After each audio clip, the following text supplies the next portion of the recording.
A very good afternoon. Mo kí gbogbo wa pé a tún kásán káàárọ̀ níbi tí ẹ bá ti láǹfààní àti tún darapọ̀ mọ́ wa lórí stúdíò wa ní Koiki Media. Gẹ́gẹ́ bí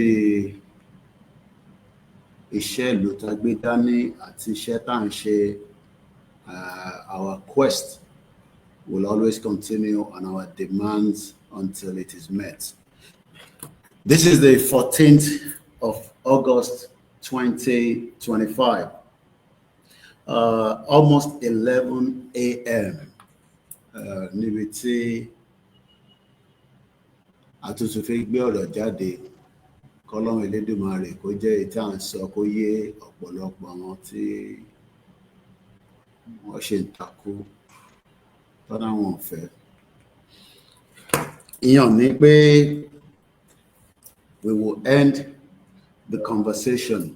We will continue the discussion until everybody will eventually accept the truth. So mo kẹ́yìn yan wa tí ẹ ti wọlé àtẹni tó máa padà gbọ́ àtẹni tí ó ń gbọ́ lọ́wọ́lọ́wọ́ nísìn. Ẹ kú iṣẹ́ náà lọ́tùn lósì.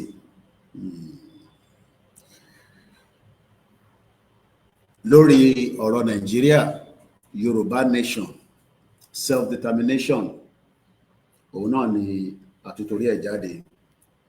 Gẹ́gẹ́ bí ẹ̀rẹ̀ ti ṣe mọ̀, ibi báyìí ó wà lára mídíà tóun náà polongo pé kí Yorùbá dá dúró gẹ́gẹ́ bí orílẹ̀-èdè. Kò wá ń ṣe gbogbo èèyàn náà ló fẹ́, kò dẹ̀ ń ṣe gbogbo èèyàn náà ni ó tẹ́ lọ́rùn pé kí Yorùbá dá dúró. Kò tẹ́ àwọn Yorùbá míì lọ́rùn pé ká dá dúró, bẹ́ẹ̀ náà ni kò tẹ́ àwọn Ìgbò lọ́rùn pé kí Yorùbá dá dúró. Kò wá ń ṣe àwọn ẹ̀yà yẹn nìkan, bẹ́ẹ̀ bá mú Fúlàní kò tẹ́ wọn lọ́rùn, Britain kò tẹ́ wọn lọ́rùn. Ìlú tó pọ̀ lágbàáyé wọn ò fẹ́ kí ìran Yorùbá, àwọn ọmọ Odùduwà, wọn ò fẹ́ káwa náà gbérí ká dìde. Ìyẹn náà ni gbogbo wa ṣe ń sá káàkiri níbi tí olúkálukú wa bá ti lè rí exit plan fáwọn tí ó láǹfààní àti jápa. Gbogbo ọmọ Yorùbá dẹ́kọ̀ ló máa lè jápa. Gbogbo àwọn tó dẹ̀ ti jápa tí wọ́n láǹfààní àti wà níta for many years, àwọn náà nísìn wọ́n ti mọ ìyàtọ̀ láàrin ìlú, èdè, gbogbo nǹkan yẹn náà ni àfikí mo kí ẹ brother mi Space TV. So èmi náà ni Koiki Media. Mo kí àwọn tó ti ń wọlé àtàwọn tó máa padà gbọ́. Ká túbọ̀ ṣe sùúrù káwọn èèyàn wọlé díẹ̀ sí. Àkọ́kọ́ lẹ máa bá mi pàdé, a jẹ́ pé ẹ sí lórí social media. Torí tó bá ń wo NTA ò ní bá mi pàdé. Tẹ́ bá dẹ̀ wà lórí ITV ẹ ní bá wa pàdé, bọ̀ lórí social media ẹni tó bá ní òun ò mọ Koiki Media a jẹ́ pé ohun ẹlẹ́mìí ẹ̀ ló fi mọ Koiki Media. Torí Koiki Media ò kéré nínú media, bọ̀ a mọ̀ pé àwọn tí wọ́n bá náà ò mọ Koiki Media a jẹ́ pé bí ẹ fi mọ̀ wá nìyẹn. Ọmọ Yorùbá ni mo bá sọ̀rọ̀, sí tó kọ́ mi pẹ̀lú ọmọ Ìgbò, sí tó kọ́ mi pẹ̀lú Haúsá, Fúlàní. Àwọn Ìgbò tẹ́ ń bínú lẹ́nujọ́ mẹ́ta yìí, orí wọn dẹ̀ ti gbálẹ̀ nítorí Biafra kọ́ ni mò ń bá jà. Bí mo ṣe máa ń sọ ní gbogbo àwa mídíà pátápátá látòkè délẹ̀, tó bá nẹni tó sọ̀pọ́tì Biafra, ilé iṣẹ́ yìí ni. Àwọn ẹ̀yà tó kù tájọ́ ń ṣe Yorùbá nation, àwọn ọ̀tẹ̀ fẹ́ Biafra rárá nínú conversation. So èmi fẹ́ kí Biafra dá dúró, bọ́ mo fẹ́ ọmọ àlè Ìgbò kó wá máa ṣe gàlàgàlà ní orí platform tèmi. Mo ti bá wọn jà láti bí ọjọ́ méjì nísìn. Àwọn kan tẹ̀ ní Tinubu ti fún wa lówó, bí ó rò pé ẹni tí à ń jẹ ni wá. Àwọn kan tẹ̀ náà ń tọrọ owó lórí social media. Wọ́n at least ebi ò gbé drug bí àwọn ọmọ Ìgbò tó ń gbé drug gbogbo wọn ló ń gbé drug gbogbo wọn pátá tó bá ti wá gbé drug èèyàn wá talẹ̀ fún wọn wọ́n wá ń lẹ́yìn lọ sí ẹlòmíì ò lè gbé lẹ́kọ̀ọ́ mọ́ nísìn ó ti talẹ̀ bàbẹ́ ẹ̀ wọ́n ti lé lọ sọ́nà Ògùn state so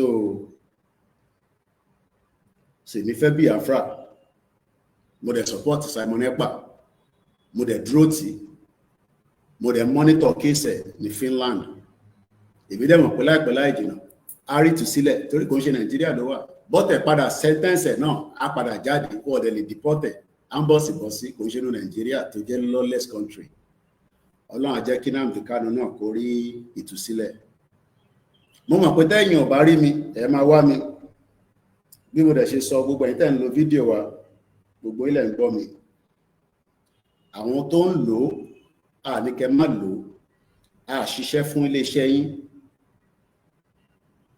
ẹ kọ credit to Koiki Media torí èyí tó dánú ẹ̀ lẹ́ máa ń yọ kò ṣe gbogbo fídíò wa lẹ́ ń lò bẹ́ẹ̀ bá lo fídíò mi àdúpẹ́ fọlọ́run bẹ́ẹ̀ ló kò sígbà tí n bá sọ̀rọ̀ tọ́rọ̀ mi ò ní débi tí mo fẹ́ kó dé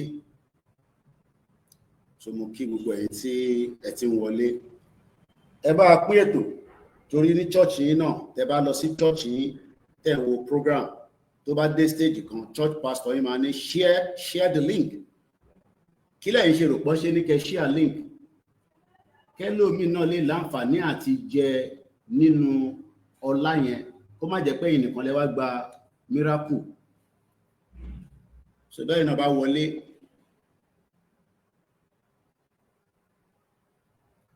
ẹ tó bá náà wá nọ́mbà mi ẹ mọ bó ṣe ń lo internet dáadáa nìyẹn nọ́mbà mi is public orí Facebook nọ́mbà mi wà níbẹ̀ so tẹ bá mọ tó bá yẹ pé yìí lọ sí website wa dáadáa gbà tó kì í ṣe porn site tó bá yẹ pé mo náwọn obìnrin wà níbẹ̀ tó ṣíwòwò sílẹ̀ má bínú ẹ̀yin ìyá wa because Yoruba ò like information tẹ bá lọ sórí website wa ẹ bá nọ́mbà mi níbẹ̀ telephone number mi méjì náà ni ó ti wà in the public domain for the last 5 years so n kẹ́yìn tí ẹ ti ń wọlé tí bá ti gbé anthem síkè ajẹ́pẹ́ àti bẹ̀rẹ̀ program yẹn bọ̀ mo ṣe kí 7 minutes èmi ò kánjú níbí báyìí bẹ́ẹ̀ bá ní data kò sí nǹkan tí mo lè ṣe sí problem tèmi kọ́ nìyẹn problem Nàìjíríà nìyẹn problem tèmi ni pé kẹ́ gbọ́ kẹ́ gbà tẹ́ bá dẹ̀ ní ẹ fẹ́ gbọ́ ẹ fẹ́ gbà inú Áfíríkà lèmi náà wà má tọrọ owó lọ́wọ́ mi torí èmi náà wà ní Áfíríkà èmi náà ń yówó náà ni èmi dẹ̀ kọ́ ni problem yín problem gbogbo wa ni pé ká gbàtú sílẹ̀ ní kíákíá èmi fẹ́ pé kó possible before 2027 kò ṣe gbogbo èèyàn ló fẹ́ bá ṣe pariwo títí náà nìyẹn pé ká ṣe kíákíá ẹni ọmọ kì í ṣe di bẹ̀bẹ̀rẹ̀ àgbédẹ̀gẹ̀ sí ìdí ọgbọ́n lòmíì ilé ní kí n sọ English ṣé English jẹ́ gẹ́gẹ́ bí èdè bàbá mi tó bá wábi tó ti máa sọ English wà lọ sórí YouTube bóyá wọ́n ń ṣe translation ìwọ kọ́ ló máa sọ tí máa sọ á pariwo títí ká ṣe kíákíá ká gba country wa kórúkálukú máa lọ àwọn kan náà wọ́n fẹ́ bẹ́ẹ̀ ẹ fẹ́ Tinubu òkúkú ṣẹ̀bí àmọ́ra rí but àwọn tó mọ̀ dáadáa wọ́n mọ̀ pé Tinubu òun náà ní tẹ̀ lọ́wọ́ so mo kí àyè yọ wa bẹ̀ ṣe wọlé mo kí wa iṣẹ́ wa fúnlẹ̀ wa forílẹ̀ ibi wa kàgbéga falérí ìgbàgbọ́ wa ni pé bá ti bẹ̀rù làbọ̀ mọ́ ká ṣiṣẹ́ ká jọlá ìṣọ̀kan àtòmìnira ní kẹjẹ ká máa lépa ìtẹ̀síwájú fọ́pọ̀ ire àtòhun tó dára ọmọ Oòduà dìde bọ́ sípò ẹ̀tọ́ rẹ̀. Ìwọ ni ìmọ́lẹ̀ ògo adúláwọ̀ mo kí wa lẹ́ẹ̀kan sí, mo fi kíkí Elédùmarè, mo fi kí gbogbo àwọn ọmọ Oòduà, àwa ọmọ ìrọmọ aládé. Koiki a kì í ṣe Odùduwà, Yorùbá nation ni wá, a kì í ṣe Yorùbá nation. Bàbá Akíntóyè ti sọ ètè mi máa sọ, ìkan náà ni méjèèjì. Bó bá wọn ẹ kó péré lọ́mọ Oòduà, ìkan náà ni. Bó bá wọn ẹ kó péré lọ́mọ Yorùbá nation, ìkan náà ni. Mo dẹ̀ dúpẹ́ pé mo ti láǹfààní àti rí bàbá wa Aláàfin. Privilege ni látara Olóyè Ìgbòho. Bọ̀kí tó máa lọ bẹ́ẹ̀, ká kọ́kọ́ kí bàbá Akíntóyè, bàbá lálùbáríkà, bàbá dáadáa. Èmi àti bàbá sọ̀rọ̀ ní ráńpọ̀ sí ẹni ní Thursday àbí ẹ wá bínú. Mo sùn dáadáa o, bọ̀tẹ́ mọ̀ wẹ́dà yẹn ìgẹ́ta sí bí ìgbà tí yàn tẹ́ wà London ni àtàn fan láti jọ ẹ̀. Bí ìgbà tí mo wà London ni wẹ́dà yẹn ní Africa. Mo kí Professor Akíntóyè, bàbá lálùbáríkà. Bàbá, mo ní gbogbo ìgbà tí ẹ bá ń bojú wẹ̀yìn, tẹ bá ti ń wẹ̀yìn báyìí, tẹ bá ń wá mídíà tó máa dúró tì yín lórí ìrìn àjò yìí, ẹ máa mú Koiki Media. Mo ti sọ ẹ fún yín ní 2021 nígbà tí mo wálé. Gbogbo ìgbà kí ìgbà tẹ bá ti sọ pé ẹ nídìí nǹkan tẹ fẹ́ sọ síta o lórí self determination, tẹ́ ẹ bá ti yóhùn padà, ta dúró lórí ibi tá wà, ẹ̀yẹ fọkànbalẹ̀ lórí mídíà. Mo dáńtọ́, kò sẹ́ni tó máa ṣẹ̀sọ ẹ fún mi, torí pé star mi communication ni, sọ̀rọ̀sọ̀rọ̀ ni mí, Gemini. So òun ṣe tí ẹ̀ṣẹ̀ máa sọ fún mi, bí bá sùn tí bá jí mo mọ tí máa sọ. Ẹ̀bùn tọ́lọ́run fún mi nìyẹn, olúkálukú ló ní ẹ̀bùn tiẹ̀. Bẹ́ẹ̀ ni bàbá dẹ̀ fi yẹ kó yé mi ní 2021, gbogbo yín tẹ̀ ń wọlé náà ni máa kí, pé self determination la fẹ́. In táwọn sọ fún àwọn Afẹ́nifẹ́re nìyẹn. Mo tẹ̀lé bàbá kan tó jáde láìpẹ́, gbogbo fídíò náà la máa rí. Àwọn ọmọ Ìgbòho, àwọn làwọn ṣe kinní kan, àwọn ọ̀báyàn kankan jà. But ṣé gbogbo wọn lọ dúró lórí self determination? Ẹni tó bá ń sọ̀rọ̀ restructure Nigeria, irọ́ ló ń pa. Irọ́ ló ń pa. Kò sí nǹkan kan tó jẹ́ restructure Nigeria. Ẹ má bínú, kámẹ́rà kan wà níbí báyìí, òun ni laptop. Nígbà tí ẹ support àwọn StreamYard ti kick wa out, so yẹn ni gbogbo wa tún ṣe spread around, a sì lójú kan mọ́, kọ́lọ́run jẹ́ ká wà lójú kan. Mídíà ò kì í ṣe ọ̀fẹ́. Mídíà dẹ̀ lẹ nídìí jù lórí ìrìn àjò yìí. Torí mídíà náà ni Tinubu ń lò against Yorùbá nation. Mídíà ni àwọn Fúlàní ń lò tó fi ń ṣiṣẹ́ tó ń ṣe.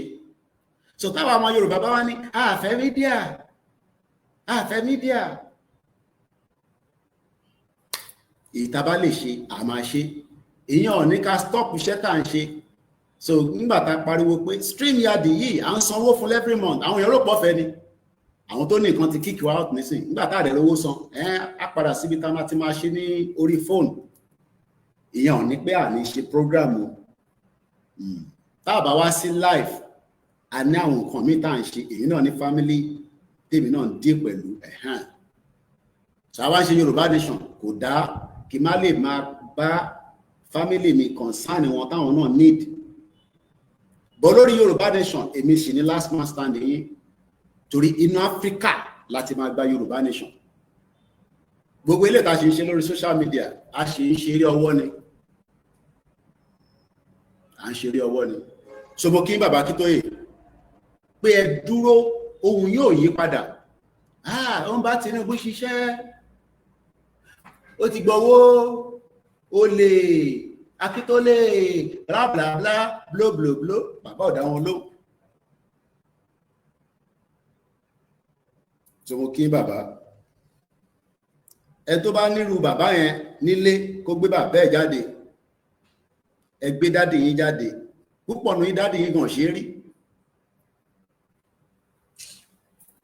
ẹ̀pà tí náà fi máa bú ebú mọ́ ní bíbá ẹni ẹlòmíì dádì ẹ̀ ò ṣe rí torí Nàìjíríà ti fìyà jẹ dádì ẹ̀ so dádì ẹ̀ ò ṣe rí so mo kí bàbá kí tó yẹ dáadáa ẹ̀yin ẹ fọkàn balẹ̀ bàbá èmi ni máa yọ Nàìjíríà lẹ́mìí gbogbo àwọn ọmọ Yorùbá tó ṣì kù Tinubu gan sef a máa yọ Nàìjíríà kúrò lẹ́mìí ẹ̀ mo ń wẹ́rù fáìlànà ní Kaduna bẹ́ẹ̀ ni kìlá máa wo bẹ̀ mo ní lọ́wọ́ àti múra yẹn sílẹ̀ mo kí gbogbo ẹ̀yin tí ẹ lọ sí Abẹ́òkúta àrígbòwó dà Èkó ìkídà kí ẹ ráwọn èèyàn tó lọ síbẹ̀ ni mo wá láìkì voice kan tí mo gbọ́ ẹlòmíì torí Ìgbòho ló ṣe ń ṣe Yorùbá nation èmi ò ṣe Yorùbá nation torí Ìgbòho mo ń ṣe Yorùbá nation torí pé mo fẹ́ kí ìran mi kó free but a lè ṣe Yorùbá nation tá a bá rí Ìgbòho a tún lè ṣe Yorùbá nation without Ìgbòho torí tí Ìgbòho bá ti gbé representative jáde kí ló tilẹ̀ tí wọ́n ń wá Ìgbòho fún. It shows that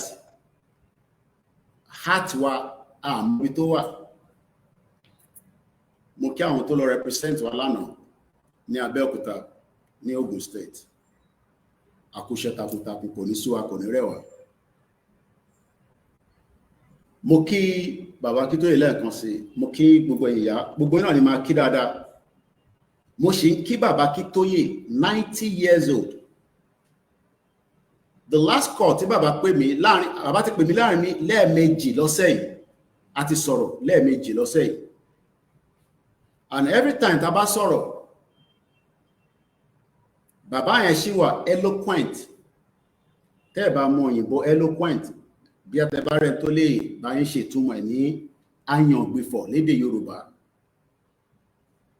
at 90 years old bàbá yẹn ṣì wà eloquent tó bá sọ̀rọ̀ kò dátọ́ lẹ́nu kò ṣe ọ̀rọ̀ sọ most of ọ̀rọ̀ tí bàbá ń bá mi sọ èmi ìwà public ta lè sọ but most of it are private but kò sí nǹkan kan tí bàbá ń sọ náà ju pé tí bàbá bá wo tí bàbá bá rí program kan àbí bí àwọn gbọ́n kankan mo máa ń wọ́ndà tẹ́yìn kan bá tẹ̀ ń bínú pé ti Biafra bàbá follow program àwọn Biafra bí mélòó mẹ́ta kan gbogbo ẹni mo lè fi sọ ìyàn ṣe tí a lè sọ ẹ fi Biafra sílẹ̀ kọ́ máa bá ti wọn lọ bọ̀ Ìgbò tó bá dánwò nígbà a máa tákùlẹ̀ every time tí bàbá bá pè bàbá máa ń jẹ́ kó rán wa ó máa ń ṣèrántí pé Nigeria ò lè work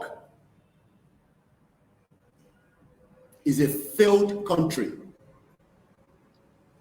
so ó máa ń yà mí lẹ́nu tí mo bá wá rí àwa tó bí ní 1970 láti 19 kátẹ̀sọ́ pé àwọn tó bí ní 1960 bóyá lẹ́mìí wọn torí pé àgbà ti dé kò rẹ́jẹ́ gbogbo wọn àwọn tó bí ní 1950 àwọn tó bí ní 1940 torí àwọn bàbá Akíntóyè I believe they are 1930 anybody tó bá bí ní 1940 tó ṣì ń sọ fún yín pé Nàìjíríà máa da tó wà lórí ilẹ̀ ayé yìí irọ́ ló ń pa irọ́ ló ń pa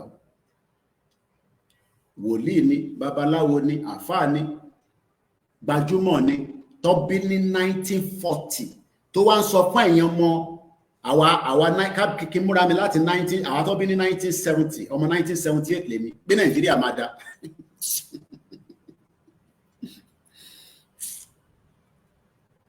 ṣé bàbá tó bí ní 1930 yẹn ṣé orí ẹ̀dọ́ta ni kò ń ṣe pé mò ń bú bàbá ẹ mọ̀ bàbá tó bí ní 1930 ó ṣàmọ́ tí bàbá ẹ̀ mọ́ tó rí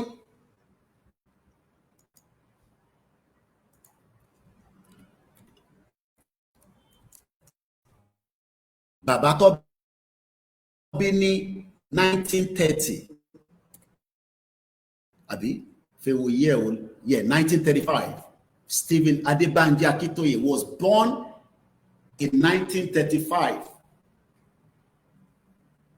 now báwo làáfà kan ṣe máa wá sọ fẹ́mi nísìn pé nítorí pé mo jẹ́ mùsùlùmí mò ń kiri wákàtí 5 àwa ń béèrè pé ká dá dúró ó wá ní nàìjíríà máa dá ká máa lọ yan náfìlà fún nàìjíríà. Mo bá àfáà mi kan sọ̀rọ̀ lánàá, àwa láàfáà lọ́wọ́, a ní pásítọ̀ lọ́wọ́, a ní babaláwo lọ́wọ́, gbogbo wa ọmọ ìyá kan náà ni wá. Àfáà yẹn wá ń bá mi sọ̀rọ̀ pé ká máa báṣẹ́ lọ,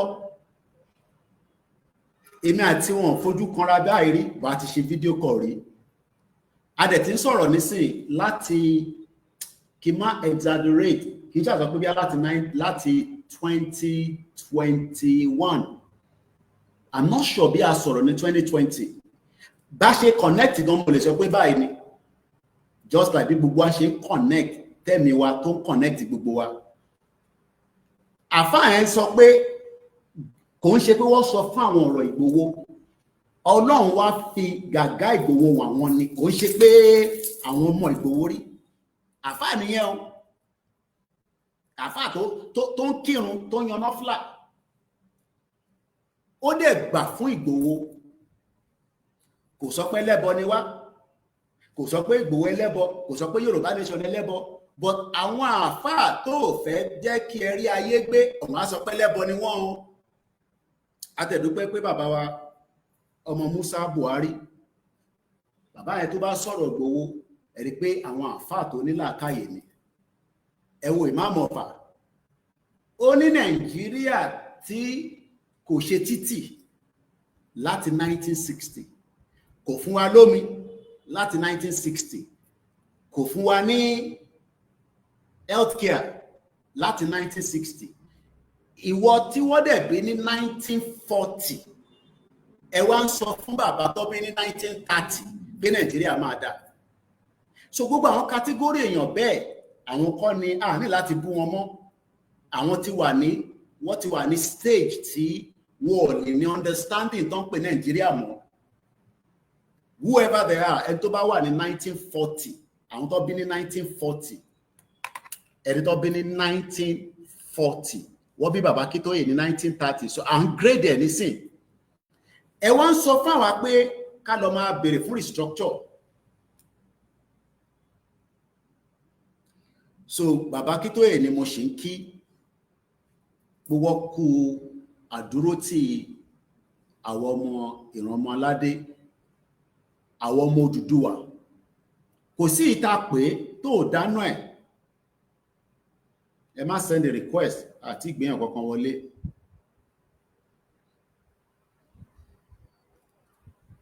Internet yẹn ó flick, so gbá wa dànù kúrò lórí Twitter space, Twitter video space wa ṣe wà on, so carry start yẹn quickly padà. Africa ni àtẹ̀dúpẹ́ pé internet yẹn stable lẹ́nujọ́ mẹ́ta yìí, àní sọ̀rọ̀ kí yẹn padà.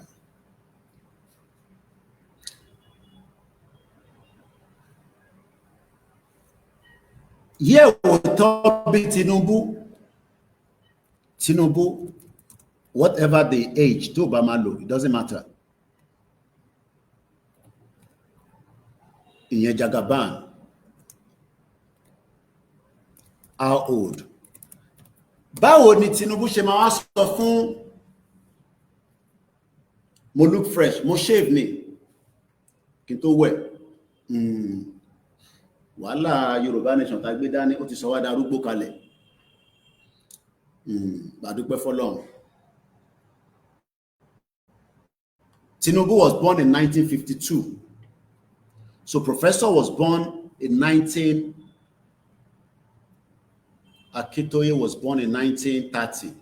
Wọ́n bí Tinubu ní 1952. 1952. President Kákọ́ pọ́nlé. Bàbá pín president náà kò matter, but just for àpọ́nlé, President Bola Tinubu was born in 1952. He's currently 73. Ẹ má worry nípa any other age. Age tí Wikipedia gbé wá nìyẹn. Any other age, ẹ má worry nípa ẹ̀. Age kan ni ẹ jẹ́ ká go with that. So Tinubu is 73. So báwo ni ẹni tó bí ní 1930 àtẹni tó bí ní 1950? Kí ló dé tí kan sọ pé Nàìjíríà ò lè dá mọ́? ìkànnì sọ pé Nàìjíríà máa dá. Ẹ jẹ́ kí n kàn sáré appreciate ẹ̀yin tẹ́ ti wọlé. A ṣe ń padà bọ̀ lọ́dọ̀ bàbá Akíntóyè torí pé kí n kọ̀ kẹ́yìn èèyàn wa pé a kó àdúró tì. Mo kí lórí Facebook a dẹ̀ record a ní spare phone láti fi ṣe audio jáde, so ẹ̀yin tẹ́ bá expect audio lórí this particular program kò sí audio. Mo kí bàbá wa Délékè, mo kí Ibrahim Lasisi, Ògúnmọ́lá Abíọ́dún, mo kí ẹ má bínú àròwó fi ṣe mixlr ní ìyẹn là ṣe tán láti jọ ẹ̀ àti complaint títí gbà táwọn èèyàn dẹ̀ sọ pé kò necessary, so a lè fún wa lẹ́ headache. Mo kí bàbá Muritala Kẹ́hìndé, Ọlá Morẹ́ni Kejì, mo kí Ṣópẹ́ Bello, anyway, Abdulwasiu, mo kí ẹ, Tijani Abdul Ọlọ́run, mo kí yín, gbogbo ẹ̀yin Muslim. Ẹ má yẹ káwọn àfáà yín kọ́ confuse yín o lórí ọ̀rọ̀ Yorùbá nation. Torí ìyà tó ń jẹ Mùsùlùmí tí mo rí l'Ékòó ó kọjá bẹ́ẹ̀. Ìyà tó ń jẹ wọ́n ní Kwara ó kọjá bẹ́ẹ̀. Ìyà tó ń jẹ wọ́n l'Ékìtì ó kọjá bẹ́ẹ̀. Ìyà tó ń jẹ Muslim tó jẹ́ Yorùbá ní Nàìjíríà lénìí ẹ rí 3 square meal jẹ. It shows that Nigeria ti fail Muslim. Torí ó ṣe é ṣe kẹ́ máa lọ sí àsàlátù Moke Aziz. Tó ti bá mi ṣe ti bí yẹn, brother mi dáadáa. Ẹ̀yin Amẹ́ríkà náà lẹ máa ń jẹ́ ká slow down. Tí mo máa fẹ́ kẹ́ jí ká tó bẹ̀rẹ̀ program. Mo dẹ̀ mọ̀ pé gbogbo yín ṣe ń dìde nísìnyí ní aago 6:30. Àwọn tó ń lọ bí iṣẹ́ ṣáà láti jí yàtọ̀ sáwọn tó lọ ṣe night. Mo kí Ọpẹ́yẹmí, mo kí gbogbo ẹ̀yin Muslim, mo kí gbogbo ẹ̀yin Christian. Ìjà agbára òkè máa ṣe lè ní ẹ ṣé gan ni mo dúpẹ́. Ẹ mọ̀ pé tíyàn bá ti promise yàn ní nǹkan ẹ̀mí yàn á wà níbẹ̀. Mo jẹ́rìí ẹ̀. Bàtà kan tẹ rí lẹ́sẹ̀ mi tí mo wọ̀ lọ sí Benin tí mo lọ fi bá talon búùtù yẹn òun ló bá mú wá láti Amẹ́ríkà wá sí London. Ẹ comment, kẹ́ share, ẹ pa àwọn èèyàn wọlé. Tẹ́ bá fẹ́ràn àwọn ọmọ tí wọ́n sì sọ pé àwọn fẹ́ Nàìjíríà. Mo monitor Big Brother, mo ti mú information méjì jáde nínú ẹ̀ tí mo fẹ́ lò. Má sáré kọjá, jókòó kó farabalẹ̀ gbọ́n tí mo fẹ́ sọ. Ó lè má tẹ́ lọ́rùn bọ̀ jókòó. Torí mo sọ fún ẹ pé ibi ìbá international platform. Nǹkan méjì ni mo rí lára Big Brother. Èyí tí mo fẹ́ sọ lórí ẹ̀ lè àfẹ́ni tí ó bá monitor Big Brother dáadáa ló lè mọ̀ tí mo fẹ́ sọ rẹ̀ lórí, but èmi nìkan mo mọ̀ tí mo fẹ́ sọ rẹ̀ lórí. Ẹ má worry, a máa débẹ̀. Mo kí bàbá Dorothy, so ẹ̀yin tẹ́ wà ńbẹ̀ mo ti kí. Ẹ jẹ́ ká lọ sórí YouTube. Ọlánìpẹ̀kun, mo kí ẹ gbogbo Ifọ̀. Mo kí Ládọjà Lam. Mo gbé kò ń ṣe bàbá wa Ládọjà tí wọ́n ṣe ìjẹ́ Olúbàdàn. Mo kí Olúwakẹ́mi Adéọ̀ṣun ìyá wa grandma, mo kí mo dẹ̀ fẹ́ máa fọwọ́ kan fóònù ẹ̀ kó má lọ mute kí o gbẹ. Àpábíò ṣì wà ní London. Intel mi is a critical stage. That's all my intel has given me so far. But I monitor situation. What's hospital sílẹ̀ ní Nigeria? Gbogbo wọn sá lọ sí London.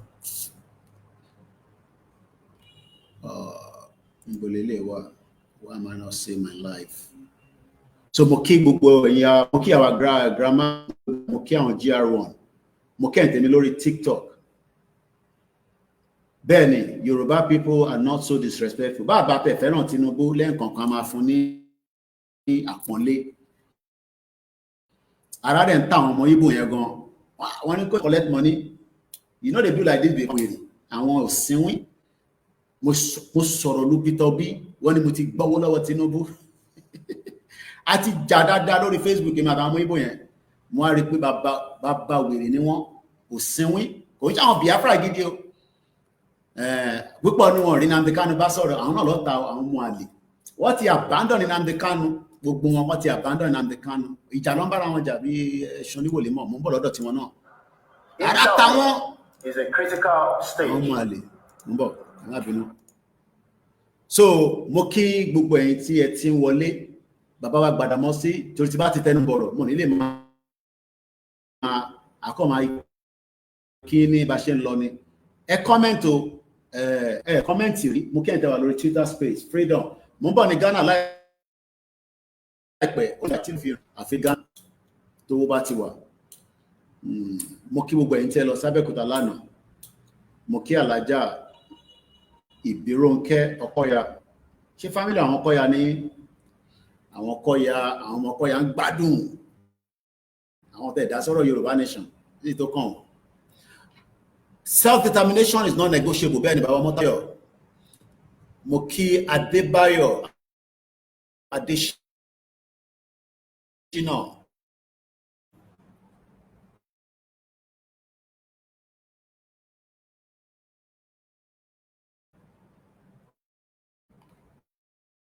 Mo kí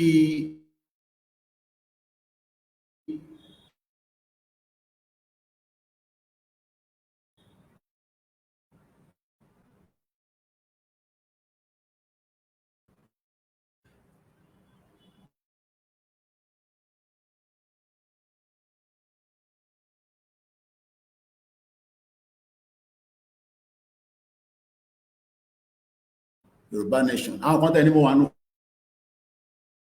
court. Brother mi kò ní ó ní wọ́n sọ pé Koiki inú court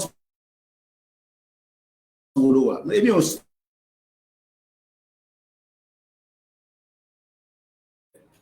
so London mo ti kàwé, ìwé díẹ̀ náà ni mo dẹ̀ kà. Kò dẹ̀ sígbà tí mo kí gbogbo ẹ̀dẹ̀ ti wọlé nígbà lórí YouTube náà kọ́ máa ní Koiki ẹ̀ ó dẹ̀ wá rí àwọn àtàwà lẹ́gbẹ̀ẹ́ bíbá ẹ̀ náà week ta fẹ́ lọ sí a máa délé Ifẹ̀, àwọn staff wa máa lọ sílé Ifẹ̀, à ń lọ Àkúrẹ́, à ń lọ Oǹdó. These are a lot of trips and it needs money. Kò ń ṣọ̀fẹ́, so ẹ̀yin yẹn wa ẹ máa bá wa gbọ́nwọ́ sáwo nígbà tásìkò bá tó. Bá ṣe ń bá program lọ àdẹ̀ kanjú àti wà off for 48 hours. Tí bá sí ní life kò mí pé mo ṣe Yorùbá nation náà. Èmi náà ní family. Màmá ìyàwó mi, ẹ̀gbọ́n wọn ṣaláìsí. So I have to also, have a bit of respect for the dead. Ọlọ́run kò forí jì gbogbo àwọn òkú wa. Bàbá àbò mo kí Adégbọ́lá Ọládéméjì, wọ́n ní good morning. A good job brother, ẹ ṣé gan ni. Ẹ like 2 piece yẹn. Omi tá kù tí ọ ní. Ẹ mọ̀ kó ṣòkòtò ẹ lẹ máa ń rí. Iṣẹ́ tẹ̀lé lè abapolówó ọ̀fẹ́ lọ fún mi. Àgbó lọ́wọ́ wọn. So ó nice gan ṣe rí wọ́n dúró lára mi. London boy. Tó bá yẹ pàṣẹ Yorùbá nation ní sí ni èmi náà máa gbogbo tí ẹ kíyàn máa ṣe yàn á máa ṣe. Ẹ ti restrict wa. Àwọn tó dẹ̀ fún wa ní ambassadorship nígbà táyì ti bẹ̀rẹ̀ Yorùbá nation. Mo lè dárúkọ yọkan ẹ lè lọ confirm ní London. I was a brand ambassador for Oluolu. Brand ambassador for Oluolu in the UK. Gbogbo àwọn kan tá ti miss ni ìyàwó mi ṣe máa ń sọ pé àwọn Oluolu tẹ̀ fún wa ní epo ọ̀ fún wa ní pounded yam. Mo ní jọ̀wọ́ pé iṣẹ́ tí mo gbé dání mo kí ẹ dáadáa.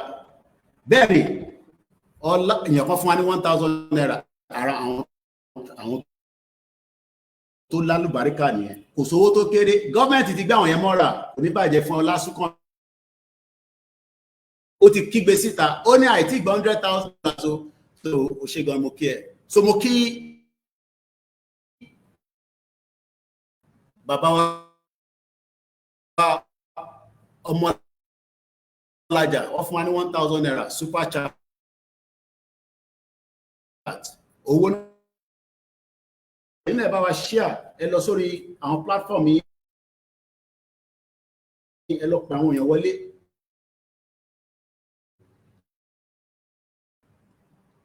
Àwọn ọmọ yìí bò máa jókòó báyìí nísìnyàn àwọn yẹn ti ní tribal. We are happy, inú wa dùn.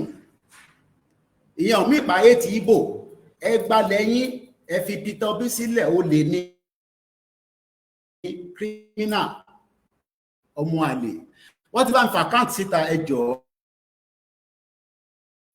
ìrìn àjò ta fi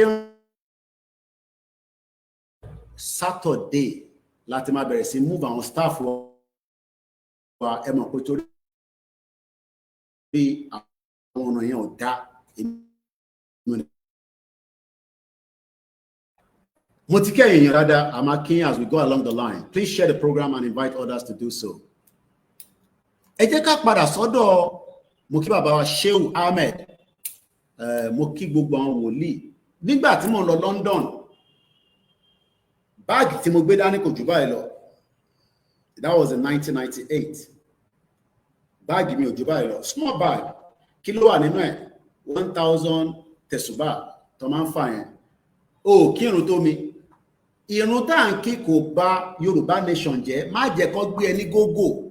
Ìyà tó jẹ wá làwa ṣe sá lọ. Alájà ni màmá tó bí mi.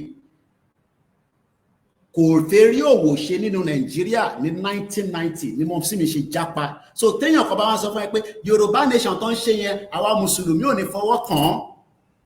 Àní fọwọ́ kàn torí Koiki Media. Ìyá tó bí mi, bàbá tó bí mi, Aláàjì ló ń jẹ́. Ebenezer Obey ṣì wà láyé, ẹ lọ bá bàbá yẹn níbikíbi tẹ́ bá ti lè lọ. Ẹni ṣó mọ bàbá kan tó ń pè ní Alhaji Mojid Ọmọ́táyọ̀ Koiki.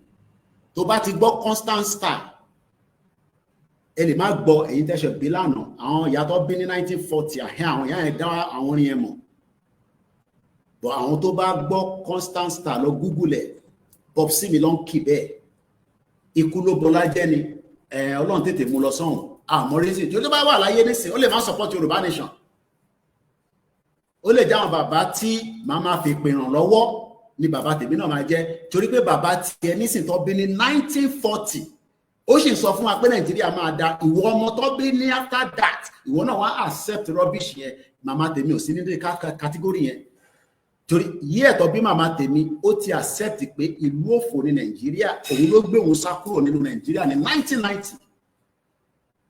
1990 ni mọ́mísí mi ló fi Nàìjíríà sílẹ̀, precisely around 1992. I was in secondary school, Abẹ́òkúta Grammar School, one of Fiwas hostel. Torí wọ́n ti wá ní access sí data kékeré, àbí ó wá lórí TikTok.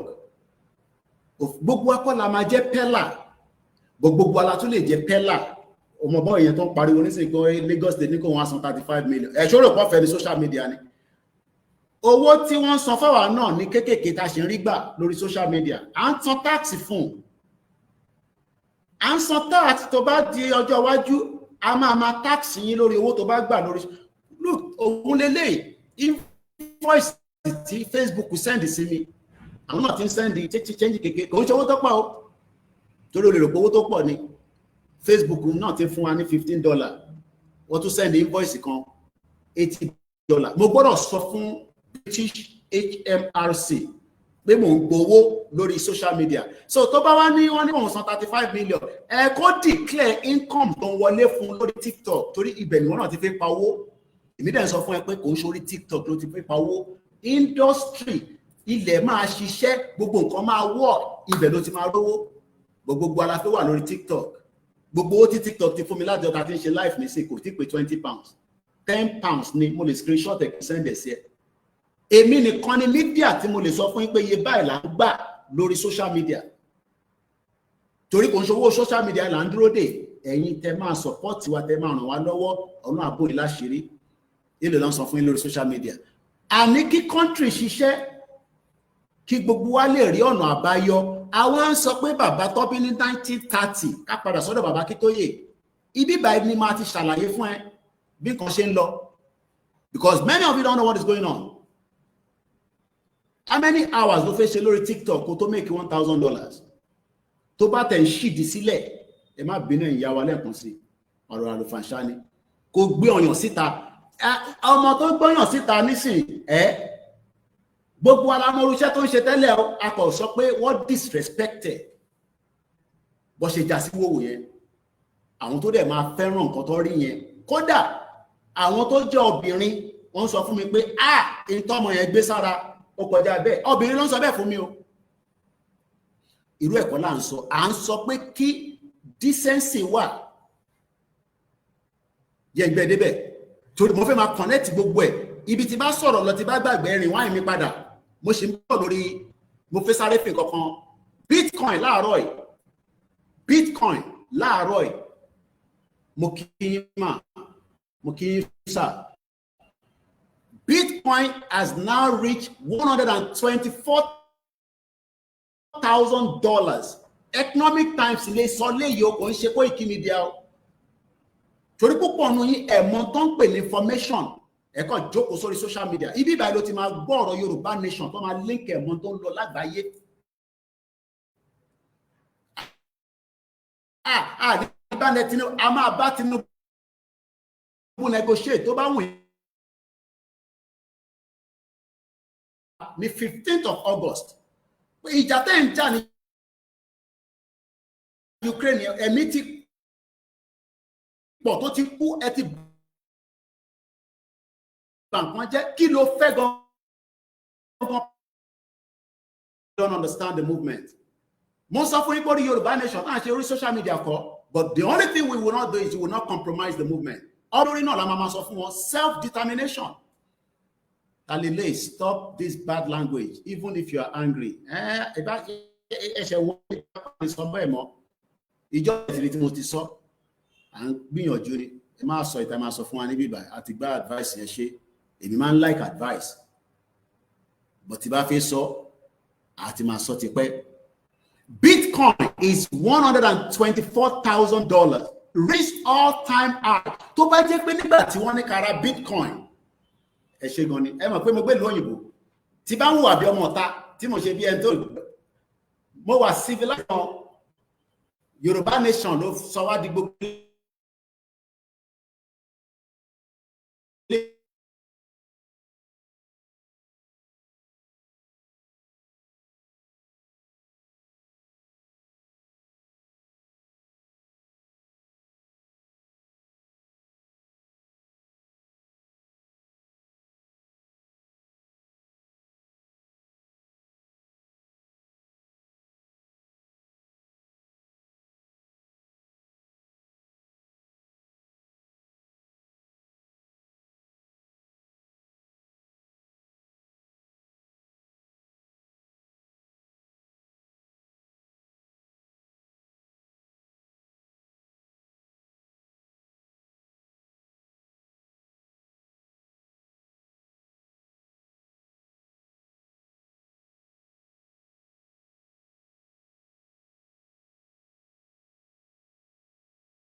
kick wa out ni internet máa fluctuate. Now kí ni impression pé Nàìjíríà ṣì máa dá tí ó wà nígbà àyà tiẹ̀ ó torí ó jẹ́ Muslim ó kírun fèmí náà tó jẹ́ Christian ó ṣàdúrà táwọn tó jẹ́ Kristẹni àwọn tó jẹ́ àwọn àfà àwọn wòlíì tó jẹ́ wòlíì àgbà wọ́n mọ̀ pé Nàìjíríà ò ṣiṣẹ́. Wọ́n mọ̀ mo kí Alikonde Asabari Entertainment mo kí ok wọ́n náà wọ́n rà account lórí screen àjù síbẹ̀ láìpẹ́ wọ́n mọ̀ mo kí Yorùbá Nation la fẹ́ TV mo fojú pẹ́rẹ́ gbogbo Hong Kong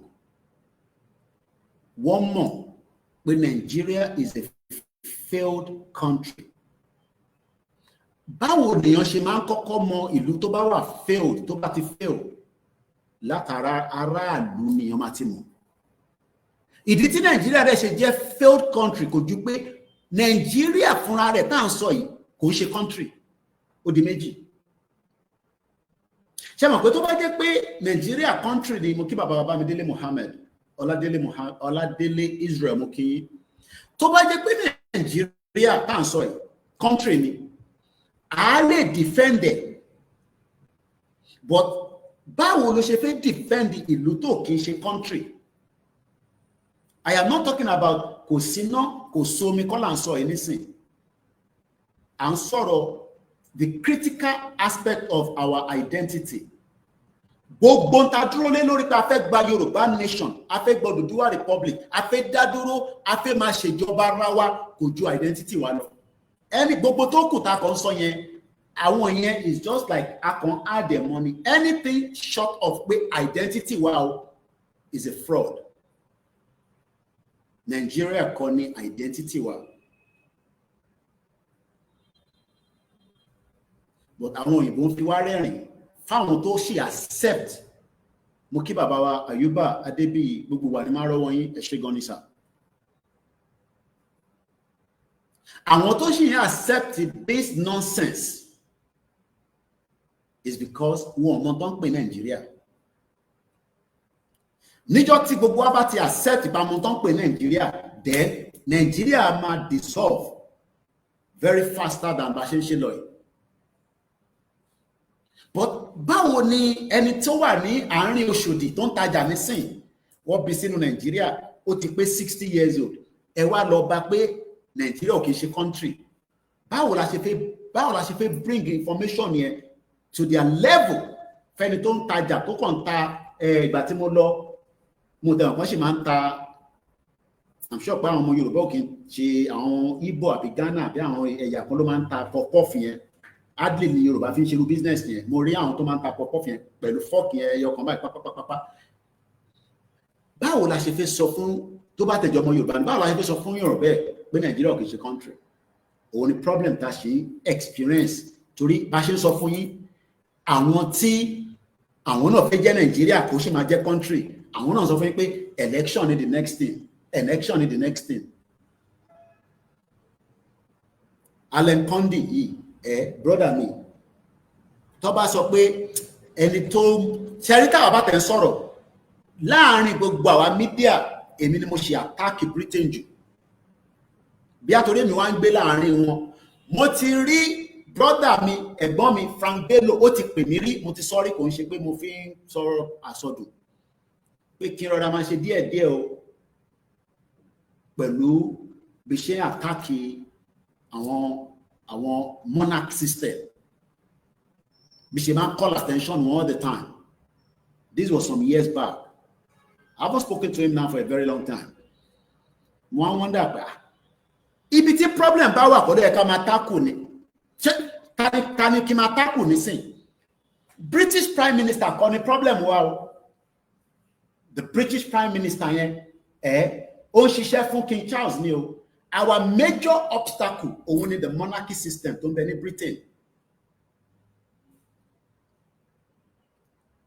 Our biggest obstacle láàárọ̀ pé à ń pariwo pé Yorùbá nation Odùduwà republic whatever name you want to call it I don't care. Ìkan náà ni méjèèjì is the monarchy system in Britain. Àwọn ni wọ́n wà in control àwọn ọba nísàlẹ̀. Mo ti sọrí àfi táwọn ọba wa bá wá sọ fún àwa nísìn pé Koiki sí lábẹ́ monarch system Britain, then the question then I would ask them is kí ló dé tó ń dá wa dúró tá àti ìgbà Yorùbá nation. I mean, why should it be a big problem bá fẹ́ kúrò nínú Nàìjíríà tí kò sí Nàìjíríà tẹ́lẹ̀? Ṣé mọ̀ pé kí wọ́n gbé lọ síbẹ̀ kí má lọ gbàgbé kódà ẹ̀yin tí mo ẹ̀jẹ̀ bá mi gbé bọ́tà yẹn wá nínú fridge ẹ jọ̀ọ́ torí mi máa ń sọ̀rọ̀ pẹ̀lú evidence ẹ wá bá mi gbé bọ́tà yẹn wá àbí spread dẹ̀ lẹ́ ń pè mo gbé spread kan bọ̀ láti UK bẹ́ẹ̀ ni báàgì tó ń wò yìí ló ń pè ní freezer bag. Gbogbo oúnjẹ tí mo fi pé mo lè máa jẹ tó bá máa wù mí lọ́kàn mo kó sínú bíbà.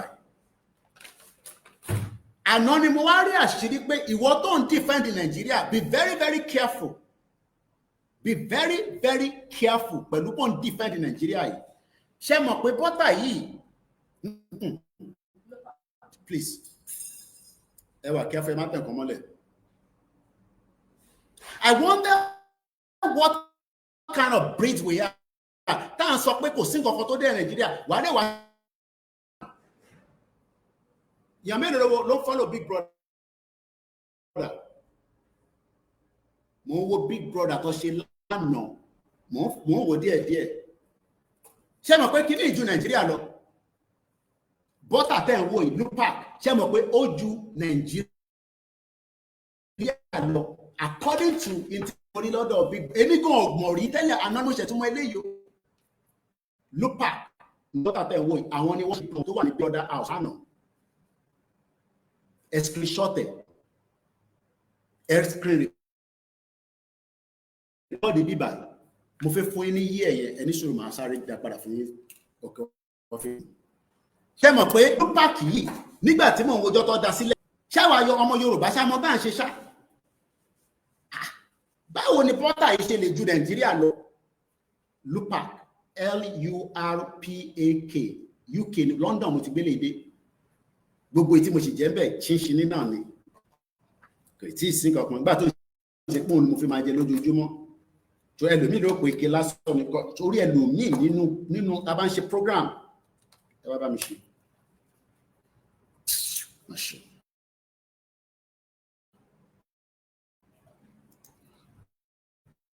Lupac,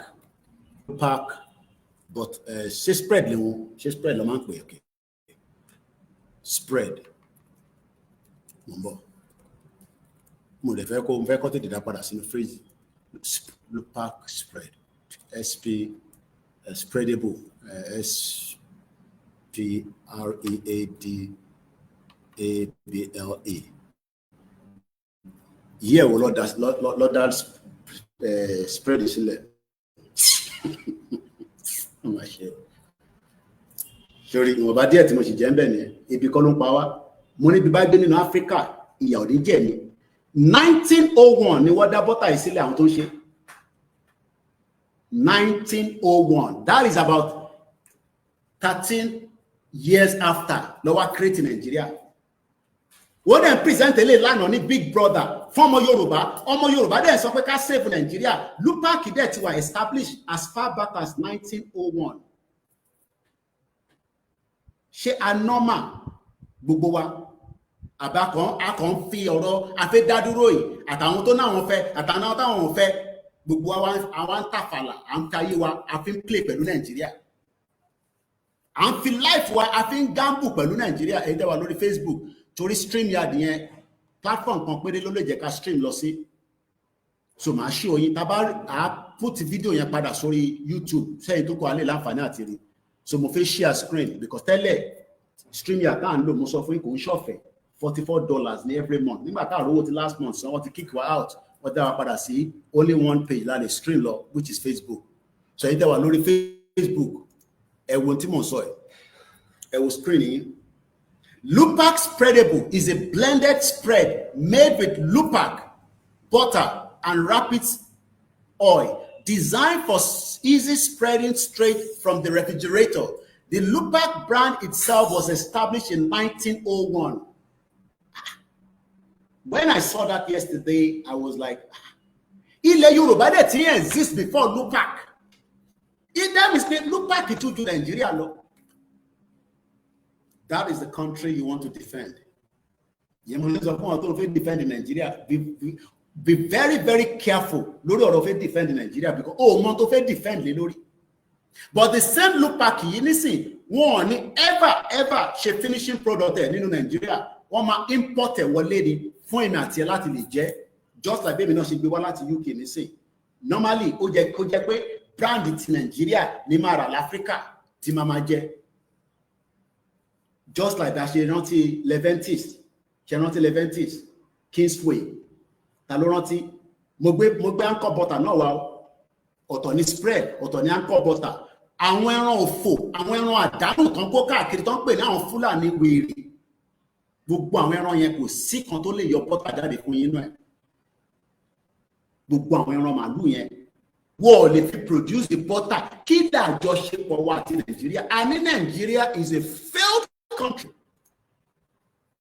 and that is the country you are waking wọ́n wá ń jí láàárọ̀ àní ọlọ́run God bless Nigeria torí kò lọ gbọ́ pásítọ̀ kan tó sọ pé God bless Nigeria pásítọ̀ yẹn kò ní kankan ṣe pẹ̀lú Nàìjíríà ó ń ṣiṣẹ́ tọ́lọ́run ran bóyá business ni bóyá iṣẹ́ mi ni ó kò òun ó kú ẹlẹ́dẹ̀ẹ́ èmi ń sọ fún ẹ pé Nàìjíríà ò kì í ṣe country kò dẹ̀ sẹ́ni tó lè wá defend it President Bola Tinubu ò lè defend Nàìjíríà kọjọ gbé nàìjíríà sórí interview kó wá defend Nàìjíríà kí ló ń pè Nàìjíríà ó fẹ́ defend nìkan tó àmọ̀tẹ́lẹ̀ la ṣe ń defend ẹ̀ ní nígbà tí mo sì ní mọ Nàìjíríà lọ sá lọ ní 1990 nígbà tèmi náà mọ Nàìjíríà lọ tẹ́kẹ̀ mi náà lọ sí London ní 1998 tó bá jẹ́ pé àwọn parent tiwọn náà ní foresight pé kò sí kankan tó jẹ́ Nàìjíríà ó ṣeé ṣe kí ìwọ náà ti sá lọ but ṣé gbogbo ọmọ Yorùbá tó ń bẹ nínú ilẹ̀ Yorùbá la máa kó lọ kò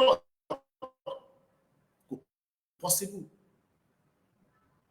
but òmùgọ̀ ọmọ Yorùbá máa dé nísìn a máa sọ kábàkàbà and afẹ́ restructure afẹ́ padà sí regional government tó ti dàrú látọdún wo restructure tó fún wa látọdún wo restructure táwọn bàbá Adébánjọ tó béèrè títí lọ́jọ́ fi dé a ní kí gbogbo ọmọ Yorùbá gbogbo ọmọ Odùduwà ẹ̀yin lẹ́ ń bára yín jà lórí ọ̀rọ̀ kábíyèsí méjèèjì èmi ti láǹfààní àti gbọ́ létí bàbá wa Aláàfin kí n tó sọ olùpẹ́ máa sọ síta òfògùn sẹ́nu ni ọmọ Yorùbá tàtà ọmọ Odùduwà adẹ̀tún lọ sọ́dọ̀ bàbá wa Ọọ̀ni láìpẹ́ ní next week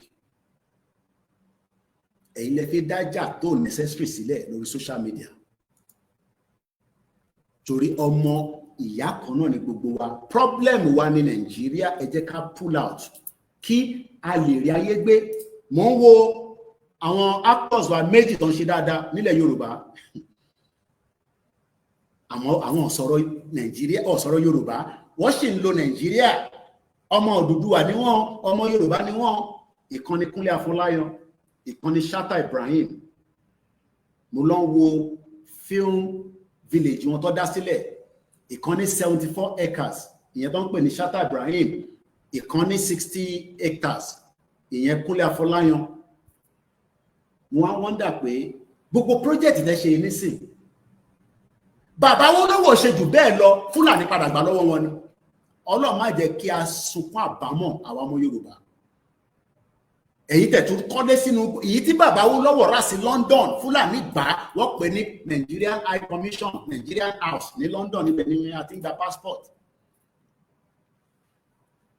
We are deceiving ourselves because a fẹ́ defend ní táwọn nípa ẹ̀ so àwọn ilé nísìnyí is a big project massive project tó lè mú investment sílẹ̀ Yorùbá if we are in a country but wọ́n sí ní country mo ń gbọ́ tí Ṣèyí Mákindé ṣe sọ pé àwọn máa bá wọn wá iná wá sọ́dọ̀ Kúnlé Afọláyan wọ́n dẹ̀ pé so báwo ni Kúnlé Afọláyan ṣe wá rán ní village yẹn báwo ló ṣe rán ẹ̀ before the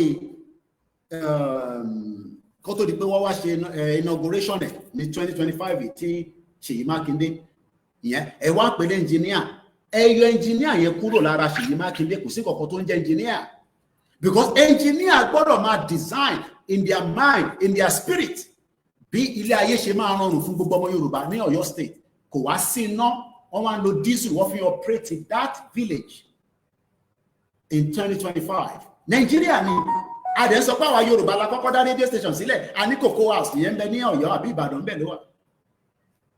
It's because we are defending something that we don't know anything about. And that is the job of the British monarch system. Àwọn ló dá gbogbo wàhálà yẹn sílẹ̀. Àwọn ló dá gbogbo gbìyànjú tó wà ní àwọn ló gba mo ń gbọ́ tí bàbá wa George Akínọlá sọ̀rọ̀ lánàá nígbà tó ń ṣe presentation wọn ní Abẹ́òkúta. Àwọn gọ́vnà tó máa lo ọdún mẹ́jọ àwa náà ń gbé ọ̀pá àṣẹ fún ọba ó jẹ́ kí ọba yẹn kí má sọ̀rọ̀ àlùfàǹṣá mọ́. Ẹ ṣé gan ni Princess Awoniyi, mo kí àwa Grace Senior GR1. Governor wa ní òun like ọba bẹ̀ yẹn, ẹ lọ gba palace, ẹ gba kíní lọ́wọ́ ẹ̀. Governor ní àwa tí tó bá ń sọ̀rọ̀ governance before àwọn òyìnbó dé, àwa Odùduwà, àwa ọmọ ìrànmọ́ládé, we have done the best. Tó bá ń sọ̀rọ̀ láti máa tọ́jú arúgbó, ọmọdé, àgbàlagbà, àwa di ẹni tí ọmọ Ìgbò kí ló ń wá ní bíbà àpẹ sí bíbà má yọ wá lẹ́nu já tètè gbẹ́dànù torí tá bá fi àyè gba ẹni sìn kábàkàbà kóbókòbó ló máa bẹ̀rẹ̀ sí sọ. Ìgbà yóò dẹ̀ ṣe fún ọmọ Ìgbò tó bá fẹ́ Biafra ó lè jókòó, bò kò ń ṣe ọmọ Ìgbò tó fi wá da ìtànsán bíbà ẹrú ká tètè lè kúrò torí àmọ́ tí ṣe James kí ni James ní ṣe pẹ̀lú ìtànsán bíbà ọmọ àlè. Ó fẹ́ defend ìlú tó mọ̀ kankan nípa ẹ̀. Ọba ńlá Ọlálẹ́yẹ Paul mú kí bá dàgbà títí kíyàn tó dàgbà tó éjì yẹn, kíyàn tó lè dàgbà tó éjì bàbá kí tó yé at 90, bàbá yẹn wá wo gbogbo ẹ̀ pé kò sí ọ̀nà àbáyọ ju pé kílẹ̀ Odùduwà dúró. Àwọn kan wá ń jáde wọ́n ní ti kọ lẹ́tà sí Ọbásanjọ́ nísìn EFCC wọ́n kàn ṣe síá kékeré tó máa ń ṣe fáwọn boys, ó ti yé yẹn boys ẹ ṣáà ti mọ bó ṣe ń lọ. Wọ́n lọ ṣe síá ní Ọbásanjọ́ Presidential Library. Ọbásanjọ́ náà ń demand for 2.5 billion mo wo press conference yẹn lánàá. Ṣé Ọbásanjọ́ fúnra rẹ̀ ṣe the needful nígbà tó wà lórí oyè under the rule of law? La ṣe ń sọ pé this union tá à ń pè Nàìjíríà yìí ṣé 3.5 billion ẹ ṣe gan ni Ọlá Gallery? I was even thinking it's 2.5. Do you know how many lives that Nigeria Okifa Gbemi ẹ̀ṣọ́ ni ẹ̀yìn tẹ̀wọ̀n lórí TikTok? Akọ̀ṣe ń sọ̀rọ̀ fact pé kò sí nǹkan tó jẹ́ Nàìjíríà ìyẹn pọ̀, but I can go round just to bring it there so that bóyá ẹ̀mí ẹ tó wà attached sí Nàìjíríà yẹn wà á lè bẹ̀rẹ̀ sí ń wò pé àìtí mọ̀ bí ìjọba ìṣe fẹ́ rí lóòótọ́ àìtí mọ̀, but ìyẹn kọ́ là ń sọ because láàárín ara wa láti máa operate ilẹ̀ wa. Yes, a lè wá sọ pé bí alọ́jọ́ wájú o ẹ̀gbọ́n mi ó tó jẹ́ mẹ́ta ṣàlàfíà lẹ́wà, just like bí àmọye ọmọ Nàìjíríà ṣe wà ní UK after tó di British citizen, àwọn náà wá ń contest fún MP. Mo ní ẹ̀gbọ́n wa kan Councillor Seni Lambert, what the councillor is now the current mayor for Lambert. I'm sure you have seen many Nigerians that are doing very well outside, but ṣé mọ̀ pé wọ́n swear allegiance sáwọn ìlú yẹn. How many of you know that most of this country tí a ti rán àwọn ọmọ Nàìjíríà tó ń ṣe dáadáa tí wọ́n di councillor, tó ń di senator, tó ń di House of Reps, either in Canada, in America, ṣé mọ̀ pé wọ́n swear allegiance pẹ̀lú àwọn ìlú yẹn. But back home, in a union that was put together by Britain in 1914, we resolve our common problems because kì í ṣe ẹ̀yà kan náà. Àwọn Nigerians tó wà nílùú tí mo sọ yìí, they are operating under one rule. Kí ni rule yẹn? Wọ́n lo, mo kí engineer David, wọ́n lo òfin àti ẹ̀yà ìlú tó wà yẹn Britain. I'll give you an example quickly. We've seen Kemi Badenoch recently stated clearly that do not identify me anymore as Nigerian. How many of you know the reason why she's doing that? Kemi Badenoch kò tí sọ pé òun kìí ṣọmọ Yorùbá, kò tí jáde láti deny heritage as a Yoruba person. Only 9 Nigeria yẹn. When let's tap the light to 30K, my people. We that my marine. See my lay man so far on you. When it came about tap like.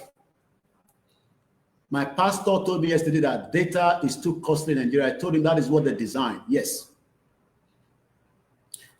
Kemi Badenoch, hater, liker. In terms of Emma identify me as Nigeria. Kò lè jáde nísìnyí kó ní come identify òun as ọmọ Yoruba. But allegiance here is not for Nigeria. Allegiance here will be for Yoruba. Check the numbers below your name. Okay, only 24.5. Ẹ jẹ́ ká gbé lọ sókè. Ẹ ràn wá náà lọ́wọ́. Mo wà ní 24. Wọ́n ní ká jù sí 30. Ó possible. A dẹ̀ ti sọ pé kò sí èbú mọ́ níbí báyìí. A dẹ̀ máa rá àǹfààní àti gbé wọlé létà. Ẹ jẹ́ kí èmi present ìwọ̀nba tèmi mọ̀ tí làákàyè mi gbé ní o. Ó lè má wàá lọ bẹ́yìn ṣe fẹ́ èyí náà wá sọ tí nígbà tásìkò yẹn bá tó. À ń sọ̀rọ̀ nípa in tó ń fa awuyewuye láàárín gbogbo ọmọ Yorùbá tó ń sọ pé ká gba restructure náà lọ́wọ́ Tinubu, ká gba regional government lọ́wọ́ Tinubu. The question is, ṣé ẹ̀rù ń bà wá láti gba ilẹ̀ wa padà ni? Ṣé ẹ̀rù ń bà Tinubu? Let's president ká fi àpọ́nlé sí. Ṣé ẹ̀rù ń bà President Bola Ahmed Tinubu láti gba ilẹ̀ Yorùbá padà lọ́wọ́ Nàìjíríà? Because the argument ẹ̀yin tẹ̀ ń sọ pé President Tinubu might, will, can, they are different words.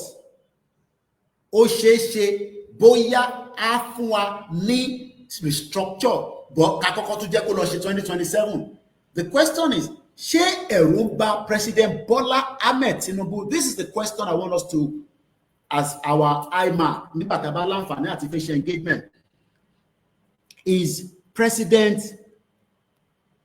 Bola Tinubu scared or òyìnbó tẹ́ bá fẹ́ lò concerned, worried,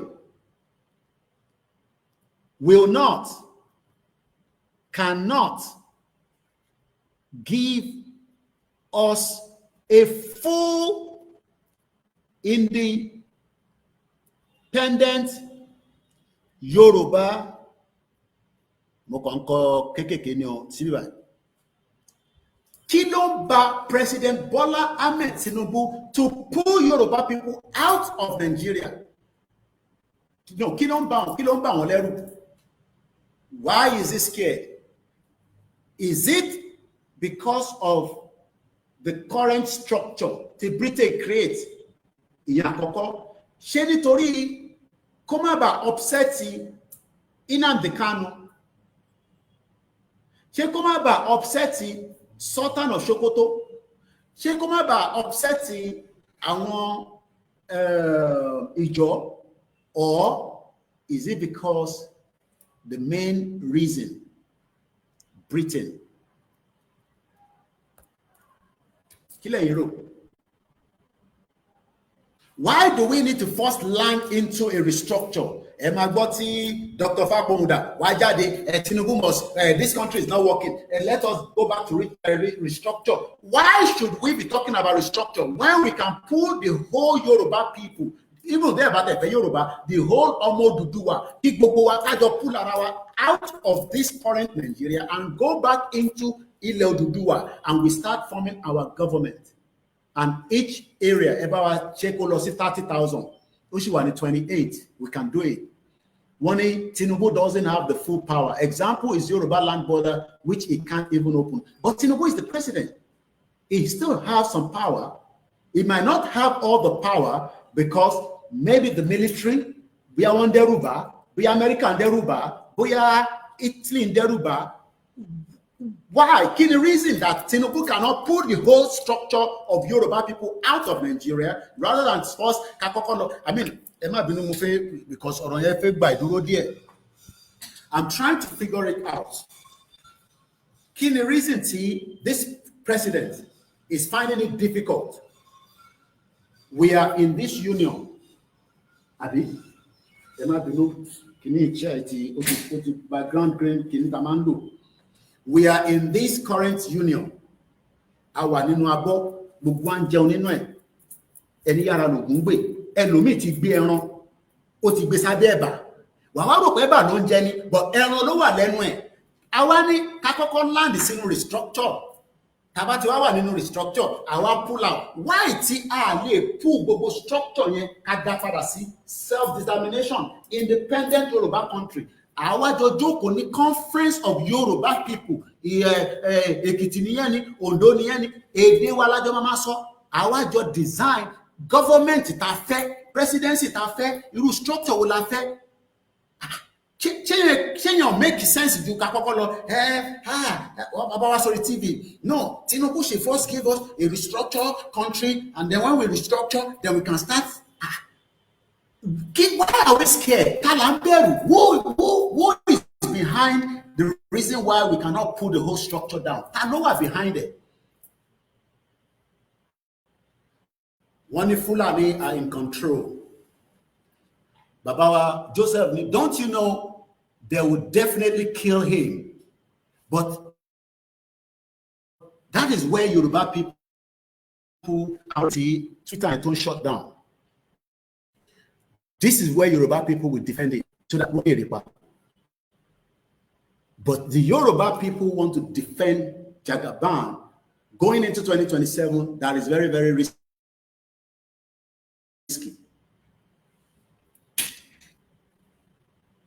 Because tó bá dá wàhálà lẹ́tàn, apá Tinubu nìkan ò ní ká o. Apá President Bola Ahmed Tinubu kò ní lè. Tí wàhálà yẹn bá dé, wàhálà yẹn dẹ̀ lè dé, because we can feel it, we can see it. Àfi tá bá parọ́ fúnra wa. Regardless of where you stand as Ọmọ Odùduwà, as Ọmọ Ìran Ọmọ Aládé, as àwọn ọmọ Yorùbá within the Nigeria context that we are today. Why are they disturbing this brain? Ẹ̀ka kọ́kọ́ lọ gba restructure, tàbá wá gba restructure, àwa ṣe ọdún méjì, ọdún mẹ́ta, àwa ṣe Yorùbá or Odùduwà Republic or whatever we will decide to call it. Kí ló dé tí a lè gbé gbogbo structure ti sìn kí President Bola Tinubu kó pull it down? It can be done if he wants to do it. But I have said it many times, he does not have the capacity and the zeal and what it takes láti ṣe. And the reason is because Britain does not want the dissolution of Nigeria right now. And when we talk about Britain, I am not talking about the Prime Minister Keir Starmer. I am talking about King Charles. Because currently King Charles is in charge of the empire, táwọn ṣì ń pè ní Great Britain. Because the moment and the day tí ìran ọmọ Yorùbá bá ti lè jáde officially, either through whatever means, there will be adequate response from Africa to the world that intention we can challenge it. But they are not ready to give that to us yet. And that is why the Confucianists are coming in. Àwọn tó ń ṣe Yorùbá nation yẹn, ìtẹ́ ẹ̀kọ́ máa kọ́kọ́ béèrè kọ́ nìyẹn. Lè má béèrè Yorùbá nation bẹ́ẹ̀ yẹn. Kí ló dé tẹ́ ń béèrè Yorùbá nation? Why should people that have been existing for more than thousands of years, older than Lupac spreadable butter that was only established in 1901, be scared, be worried about Britain? Because one more way, ìjọ tí ilẹ̀ Oòduà bá ti dìde, you will be more well equipped, more well advanced than an American citizen, than a British citizen, than a Canadian citizen, than a Japanese citizen, a South Korean citizen. You will be much more educated. You will have everything that you can think of as a proud indigenous Ọmọ Odùduwà. Ṣáwọn bá wá ready láti sacrifice to give us this and accept the truth. that kò ń ṣe governor lẹ kó máa gbé ọ̀pá àṣẹ lé ọba lọ́wọ́. They are not ready. And that is why everybody wants to play another game going into 2027 to start telling us, oh, Taba should restructure Nigeria. Taba restructure Nigeria dada. Taba tini soja tiwa. We have able men. If a Yoruba nation is fully declared by Tinubu, if it's fully declared by Baba Akintoye, if it's fully declared by all Yoruba people, we have all the Yoruba able men. I will carry the irinṣẹ́ láti fi defend ilẹ̀ Yoruba when I am called. Just like Omo Israel will be able to be called at any time to defend Israel. I had a privilege, very, very privileged. It's a privilege, and I'm using this opportunity. Ìyá yẹn máa gbọ́ mi báyìí. Mo dúpẹ́ mo mọ̀ lórí gan. I was privileged to see their son train in the Royal Air Force right on the air. It's a privilege. What sent that exclusive video to me? Omo Yoruba Kaka. On full scholarship in the United Kingdom. Born in the UK though, full scholarship. Omo Yotiwan, let me not go into all the details. Privilege. When I saw that video, Shemonto was reminding me straight away. Who can think of when I saw that video? Killer was reminding me. To bá jẹ́ pé ń follow me, tí mo lọ torí ẹ̀ sunkún níwájú embassy. Látàrẹ̀ ni èmi àti bàbá olóyè Ìgbòho fi mọ́ra lẹ́ni. Mo mọ̀ Ìgbòho tẹ́lẹ̀ rí. Mo gbọ́ Ìgbòho rí. I left Nigeria when Ìgbòho was doing fantastically well. In his business, in his humanitarian work, in whatever thing. Even àwọn tó ń sọ pé ìjà mọ́dá kẹ́kẹ́ àti kò dá mọ́ kẹ́kẹ́kẹ́. Èmi ò mọ̀ Ìgbòho rí. Mo dẹ̀ ti ń sọ̀rọ̀ pé a fẹ́ dá dúró kó lóye Ìgbòho tó dùn wọnú movement. This was when I was crying for the death of Tolulope Arotile. Nígbà tí mo rí fídíò yẹn lánàá, ó mú mi rántí Tolulope Arotile. Mo wá ń béèrè lọ́wọ́ ara mi pé ṣé Tolulope Arotile from Okun in Kogi State ṣó ṣayé wà ní?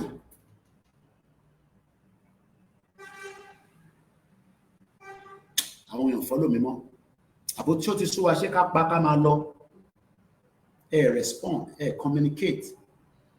Mo kí Usman Wahab, ṣé ká disconnected, ká save data yín, ká máa lọlé.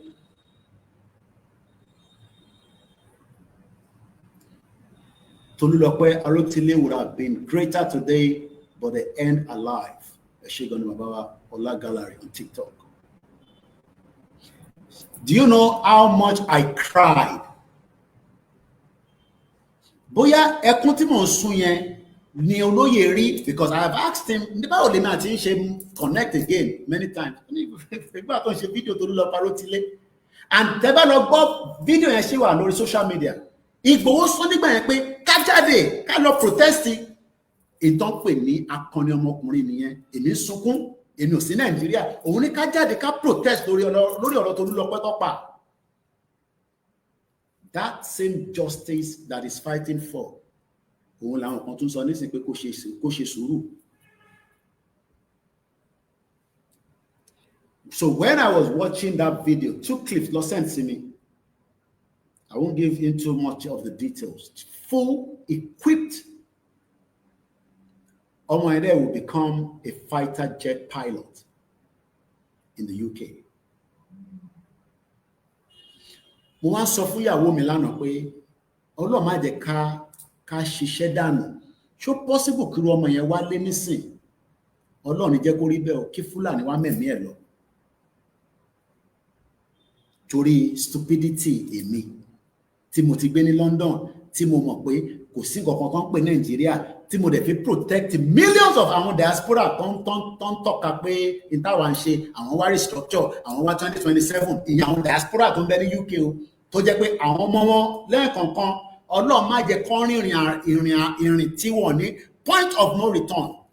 Ó ti ṣẹlẹ̀ rí àfihàn wọn, kọ́lọ̀ bá ń dúró ti ìyá wa tí ọmọ wọn ṣaláìsí ní Bódìjà. tá à ń pè ní Kẹ́hìndé Tolúwaláṣẹ. Ghana ló dágbére fún mọ́mísí ẹ̀ láti London, ó end up ní Lagos State. Lọ́n bí pé ṣe báwọn ti ní kó má lọ Nàìjíríà, ẹ̀mí sọ fáwọn ni pé káwọn má lọ Nàìjíríà, èmi àti ẹ kò gbọ́. Because wọ́n wò pé kí ni màmá yẹn sọ, bẹ́ẹ̀mi náà ṣe ń sọ fún yín nísìnyí pé èmi ò sọ pé èmi ló sọ fún mi. Mo ní bàbá Akíntóyè sọ fún wa pé Nàìjíríà ò lè wọ̀, kò ṣe defend. But point the finger ẹ sọ pé ká kọ́kọ́ gba restructure. Mo dẹ̀ ń bi pé why should we be opting for restructure when we can pull the structure down and have a full independent country? Àṣọmọ yẹn tún máa lọ Ìbàdàn. Ẹ mọ oríṣiríṣi tó ṣe lọ Ìbàdàn. Wọ́n nílé ní Ìbàdàn ni. Akọ̀ ti wò pé kóun sáré wọlé kó jáde. Just like bẹ́ẹ̀ kankan náà bẹ́ẹ̀ ṣe ń lọ Nàìjíríà. Tẹ́ ń lọ, tẹ́ ń bọ̀. Lóòótọ́ ẹni tó wà nílé òun náà fẹ́ jápa. Ẹni tó ń bọ̀ òun wò pé òun kó dọ́là dání, òun kó pounds dání. Ṣé rántí pé bàbá wa Gbénga Owólabí ó wá ṣòwò nínú Nàìjíríà, ó lóòtẹ́, ó ní farm, ó wá láti Maryland, ó dé sí Muritala Muhammed Airport, kò sí security, ó manager rẹ̀ dé ìlú ẹ̀ ní Ọ̀yọ́ ń bẹ̀, wọ́n dẹ̀ jí gbé, and that was the end. Òkú ẹ̀ la gbé padà lọ sí Amẹ́ríkà. Ẹni tí gbàgbé sísítà wa kan, mọ́mí wa kan, àǹtí wa kan, Guru Maharaji ni wọ́n pa sí, ọmọ ẹ̀ wà ní mọ́tò. Ta ló rántí story yẹn? Ẹ ti gbàgbé. A lè sọ pé méjì mẹ́ta, but by the time you start adding it up, so táwọn kan bá wá ní àwọn Yorùbá nation tó ń ṣe yẹn, àwọn èèyàn ti kú rẹpẹtẹ, màá máa wonder pé níbo lẹ ti rí fact yẹn. Nítorí pé ẹ fẹ́ nǹkan tí bàbá Akíntóyè gbé dání. Ẹ wá ń sọ pé wọ́n ti pa wọ́n. Ṣé èmi ni mo yìnbọn pa sister mi? Because ọmọ tó bá ti jẹ́ ọmọ Yorùbá kò dìgbà tí ẹ̀jẹ̀ kan náà bá bí wa, we are the same blood from the lineage. Tí mo lè fi ṣàlàyé ẹ̀ nìyẹn. Pé bó ṣe dá wa sílé ayé o, òyìnbó mọ́rẹ́ o, àwọn ọmọ dúdú wa mọ́ra wa o. Wọ́n pa Jùmọ̀kẹ́ Oyèlékè ní July 3rd, 2021. Ìbọn ọlọ́pàá ló máa pa, kò ń ṣe ìbọn Yorùbá nation.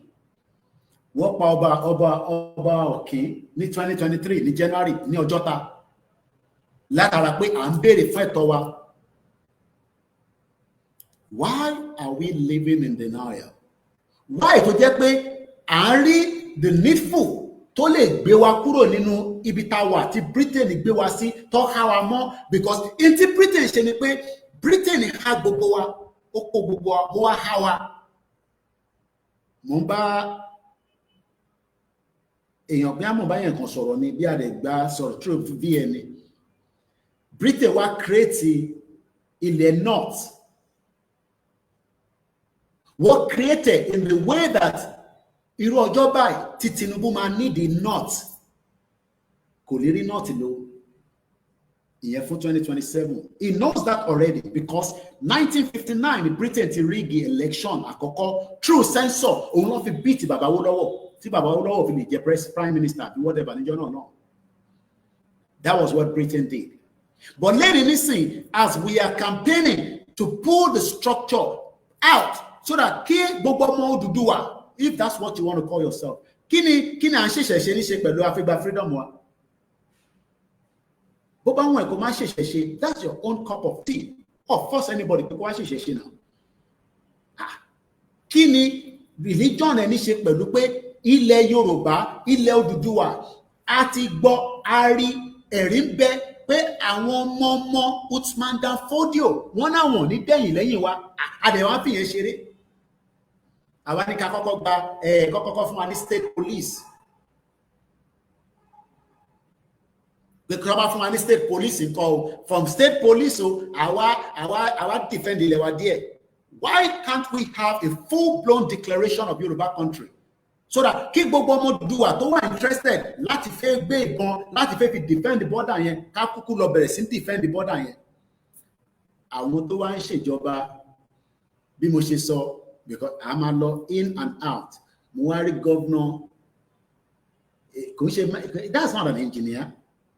How can you be an engineer for 8 years? Èèyàn wá kọ́ project. I'm talking about Kunle Afolayan village of film house. Don't pè ní cap, ṣe cap lẹ́ ń pè. kò wá síná níbẹ̀. Do you know that project can bring in millions of dollars inside a Yoruba economy? But how many sensible people ló máa wo project yẹn after that big massive project kò wá sí security? Because Kunle Afolayan cannot give me full 100%. Kò síbi tí security ti pé o, because tá bá ń sọ̀rọ̀ níbí báyìí èmi máa ń tètè lọ mú wá láti another angle, because mo mọ̀ pé àwọn kan wà ẹ̀yin lẹ mọ̀rọ̀ sọ àwa la mọ̀rọ̀ gbọ́. I link it back to America. I picked up a story on TikTok nígbà tó fẹ́ bẹ̀rẹ̀ ẹ̀rọ kan fídíò kan fẹ́ máa wù lọ́wọ́ pa terrorism tó ṣẹlẹ̀ ní America. Lẹ́sẹ̀kẹsẹ̀ tí mo rí story yẹn mo Google ẹ̀ jáde, and I'll give you the background so that kẹ́ má sọ pé Koiki ó ṣe jẹ́ pé gbogbo nǹkan tó bá ti jẹ́ ti Nàìjíríà yẹn lẹ máa fẹ́ attack. Ṣé wọn kì í fàyàn l'Amẹ́ríkà ni? Ọmọ ó ṣẹlẹ̀ o. When I Google it, it came up with news tó bá ti jáde ní ABC News. Confirm ni. Tó bá fẹ́ mọ̀ pé news, this is how you know news is authentic and organic and genuine. Àwọn ibì kan wà, wọ́n lè kọ story yẹn nínú yàrá wọn pé nǹkan báyìí ti ṣẹlẹ̀. Tó bá jẹ́ pé lóòótọ́ ni news yẹn ó gbọ́dọ̀ ti ṣẹlẹ̀ ní gbogbo àgbáyé, wàá lọ sí Google, wàá type ẹ̀ síbẹ̀, á gbé oríṣiríṣi jáde. Tó bá wá lọ sábẹ́ news, ó gbọ́dọ̀ lè fún ẹ ní many different news network tó ń sọ̀rọ̀ nípa that same story. Ẹ̀yin tẹ́ wà lórí Facebook, ẹ̀yin máa láǹfààní àti rí background mi, because stream yà tá à ń lò, like I said, ibì kan ló lè stream lọ, kò stream lọ sórí YouTube mọ́, torí nígbà tá à ti san owó tó ní ká san every month, àròwó san, so kò dẹ̀ ṣe dandan, torí pé ní ìlú òyìnbó nothing comes free. Mo ò sí ní London, O2 tí mò ń lò tí mo fi ń ṣe fóònù mi, lára àwọn fóònù mi wọ́n ti send bíìlì sí mi, kò sí tó kàn wọ́n, mo wà ń lé, mo lò £16 mo gbọ́dọ̀ san. So ẹ̀yin tẹ́ wà lórí Facebook nǹkan lè máa rí. Now let's look at the headline. It's called, wọ́n pè mí kan ní ẹ̀yin tẹ́ wà l'Amẹ́ríkà ẹ̀ mọ̀ pé pronunciation ẹ̀yin máa ń pronounce it dáadáa, Nashville TN. Mo á kọ terrorist lẹ́gbẹ̀ẹ́, ó dẹ̀ gbé jáde, ó gbé news yẹn jáde lóòótọ́. The Nashville attack displayed several hallmarks of modern terrorism. January 30, 2025. One of the headlines from the South Farm Center. The next news was coming from the ABC News. Man arrested in alleged neo-Nazi inspired plot to destroy Nashville energy facility. Nígbà tá a ti rí lórí ABC yẹn, ẹ jẹ́ ká stick sórí yẹn. Ṣé Tennessee ni ẹ ṣe gan ni ẹ mọ̀ pé Ọlọ́run jẹ́ kí èmi náà, Ọlọ́run jẹ́ kí Trump fún wa ní visa káwa náà lè wá sí Amẹ́ríkà. Èyí tẹ́ ń send request ẹ ṣe sùúrù. Ọlọ́run jẹ́ kí ẹ gbàdúrà fún èmi náà kí èmi náà wá Amẹ́ríkà. Kò sẹ́ni tó fi ẹ rí pé Obi Cubana no chief priest tó lókun bẹ̀rẹ̀ yẹn kò lè lọ sí ìyàn kan wá nílọ́ ló pa. Wọ́n ní kó apply fún visa Amẹ́ríkà máa fún lẹ́ẹ̀mẹ́ 20. But tó mọ̀ pé tó bá dé Amẹ́ríkà ẹni tẹ́sẹ̀ ọ̀bá mọ́ la máa sọ pé kinní kan. Wọ́n ní lọ́lọ́ pa pé wọ́n ní wọ́n fún un ní visa, wọ́n ní ká má dá lóhùn. Mo ti rí fídíò bọ̀bọ̀ kan, ó ní wọ́n máa grant, ó ní kó fún wa ní denial pé wọ́n fún un ní visa nígbà tó mọ ẹ̀ṣẹ̀ tó ti ṣẹ̀. Èmi ò mọ̀ tó ṣe o, and I cannot here come and defend what I don't know. Now mo ń padà sọ́dọ̀ ẹ̀gbọ́n wa Kúnlé Afọláyan, àwọn ìdásọ́rọ̀ Yorùbá Nation nísìn. They are making money, they are doing very well, but location wọn yẹn wọ́n ní BEC scammer ni. Okay, ẹ ṣe gan ni, èmi ò lè evidence, but àwọn tó sọ lórí TikTok ni wọ́n ti sọ. But chief priest wọ́n ní wọ́n wọ l'Amẹ́ríkà lọ Amẹ́ríkà. ABC News November last year làwọn lè ti sọ story yẹn. That means pé kò ń ṣe tó ṣe ṣẹlẹ̀, because ṣe news just like mo sọ fún yín pé Ọ̀ṣun State last year we had pé terrorist attack ìṣẹ̀lẹ̀ ní Ọ̀ṣun State. Bí a ṣe ń sọ̀rọ̀ báyìí wọ́n dẹ̀ bò mọ́lẹ̀. Governor Adeleke mo rí wọn ní Amẹ́ríkà tó ń jó congratulations. But ṣé security ń bẹ l'Ọ̀ṣun State? Má pe Jésù, má pe Ànábì, ìyẹn kọ́ là ń sọ. Man arrested in alleged neo-Nazi inspired plot to destroy Nashville, Tennessee, àbí ṣé Tennessee lẹ pé, energy facility. Amẹ́ríkà ni ẹ ti ń ṣẹlẹ̀ o. torí tá bá jókòó sí bíbá tá ń sọ̀rọ̀ tẹ́yìn kan máa defend the nonsense and jagbajantis mú kí Ọlákúnlé. You sometimes wonder that ṣé lóòótọ́ ni ẹ̀jẹ̀ Yorùbá ló bí ẹ̀yin àbí torí pé àwa la jókòó tá ń sọ. Ọlọ́run fi àwa síbẹ̀ káwa sọ ni. Iṣẹ́ tẹ́yìn náà máa ṣe Ọlọ́run mọ̀, Elédùmarè mọ̀, ẹ̀yin náà activated. Bọ̀ kò ń ṣe pé káwa máa sọ pé ó dìgbà tá a bá gba restructure ká tó wá gba Yorùbá country. Mo kí àwa Eunice Ládìpọ̀. Mo kí gbogbo ẹ̀yin tẹ́ ti darapọ̀ mọ́ wa. Ẹ bá mi máa gbọ́wọ́lé share button mo bẹ̀ yín. Bẹ́ẹ̀ni, ó mọ̀, he knows what he is doing through America. They will get him arrested. Ó mọ̀, ìrọ̀lọ́pàá ẹ̀ má dà lóhùn. Now, ẹ jẹ́ ká ka story yẹn. Several undercover FBI agents were involved in the investigation. This is the kind of country I want you to live in. And that is why Nigeria is not a country. Because even tó bá tẹ̀ jẹ́ pé lórí secure, ẹ mọ̀ pé mo ti sọ pé identity òun ni number one. Anytime tẹ́ bá ń sọ̀rọ̀ pé a fẹ́ kúrò ní Nigeria, anybody ask you the reason why we want to go out of Nigeria, tell them it's because of our identity that Britain stole away from us. Wọ́n gba identity wa kúrò lọ́wọ́ wa, wọ́n wá gbé ìlú ilé wa lọ́wọ́. Tó bá ti lè agree, tí Britain bá ti lè agree pé ká gba identity yẹn padà, but Britain already láti sacrifice identity yẹn padà fún wa. But ṣáwa ready láti sacrifice láti gbà lọ́wọ́ wọn. Òun ni tá gbé dání báyìí. This is the reason why we are doing Yoruba Nation. Àwa kan fẹ́ gbà, àwọn kan ní no landing page yẹn ọ̀dà, ẹ̀ ti jẹ́ ká kọ́kọ́ gba restructure. Ṣé nígbà tí Britain máa wá gba ilẹ̀ wa mọ́ wa lọ́wọ́, ṣé kọ́kọ́ go through a landing page? They went straight into the amalgamation. They did not even consult any one of us. But nítorí pé àwa ti kàwé jù, àti wà educated. Àwa ní ká kọ́kọ́ gba restructure. Ìyẹn mo ṣe ń béèrè pé, is President Bola Tinubu scared, concerned, worried, cannot give us a full independent Yoruba nation? The reason is because of Britain. Mo tẹ̀rí bọ̀bọ̀ kan tó comment. Sometimes I laugh when I read some of your comments because kò wà relevant sáwà. But let me leave that because it will not even matter anymore. Let's read further. A 24 years old, almost 24 years old, ó ti ní intention terrorism ní energy facility. Kí ló ń pè ní energy facility? Ó provide iná, ó provide hospital, ṣẹ́rí hospital, àwọn èèyàn mọ̀ tán pè ní hospital. Mo dẹ̀ mọ̀ pé reason tẹ́ ṣe lè understand ẹ̀yin tẹ́ wà nílé because tẹ́ bá ti dé general hospital yín oríṣiríṣi lè máa ń bá pàdé. Energy, bó ṣe ń lo náà, wọ́n ń lo gas, wọ́n ń lo many things. Òun ni hospital. Because nínú ẹ̀ patient ní wà tó bá pa engine tó wà lára ẹ̀ within few minutes ó lè mẹ́mí ẹ̀ lọ. Àìmọye àwọn àbí wọn parọ́ ẹ̀ tẹ́ wà l'America, ẹ̀ tẹ́ wà ní UK, Canada. I am not talking about Nigeria because you don't have that kind of facility. How many people have witnessed or heard about somebody on a life support machine? I know about one that was very close to my family, the January or doing. I don't want to go into all the details too much. January or doing it so. Ọmọ ló ní kó turn it off. How many people also have that similar thing? Tó yẹ pé ti gbọ́ pé ọ̀rẹ́ yín kan, family yín kan, ó wà on a life support machine. But family ẹ̀ kan ṣì wà ní bí a kò sí nílé. Wọ́n wá ń dúró dé. Ó kọ̀ wá tẹ̀ rí kó tó because tó bá ti tẹ́mi ẹ̀ bá ti turn it off, ẹ̀mí ẹ̀ jáde lára ẹ̀.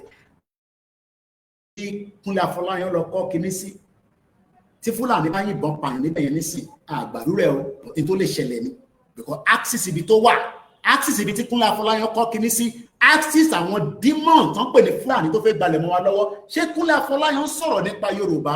Kò sọ̀rọ̀ nípa Yorùbá, but ó ń fi Yorùbá, ó fi project to the world, but kò sí security nílẹ̀ Yorùbá. So make sense. So kí ló ń ba àwọn náà lẹ́rù láti lè jáde pé ẹjẹ́ àgbà ìràwá kúrò?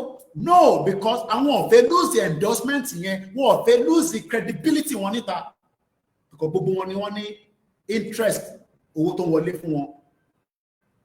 Tọ́ba wá ní Yorùbá fẹ́ràn owó, àwọn ilé ẹ̀ka kọ́kọ́ máa touch kò ṣe rọ sọ fún ẹ lọ bèrè lọ́wọ́ ó lu olù ní London. I was one of their brand ambassadors. Wọ́n fún wa mọ́. And many more like that. And a sacrifice ni. Because lè máa sọ pé ìlú tí ó ń fún àwọn ọmọ Yorùbá àwọn Odùduwà tó fẹ́ jẹ́ kó lọ sí ìlọsíwájú ìlú yẹn ni wọ́n máa ń sọ pé no sí nínú ẹ̀ mọ́. You will have to sacrifice a lot. Òun ló yẹ sacrifice lọ́wọ́lọ́wọ́ nísìnyí.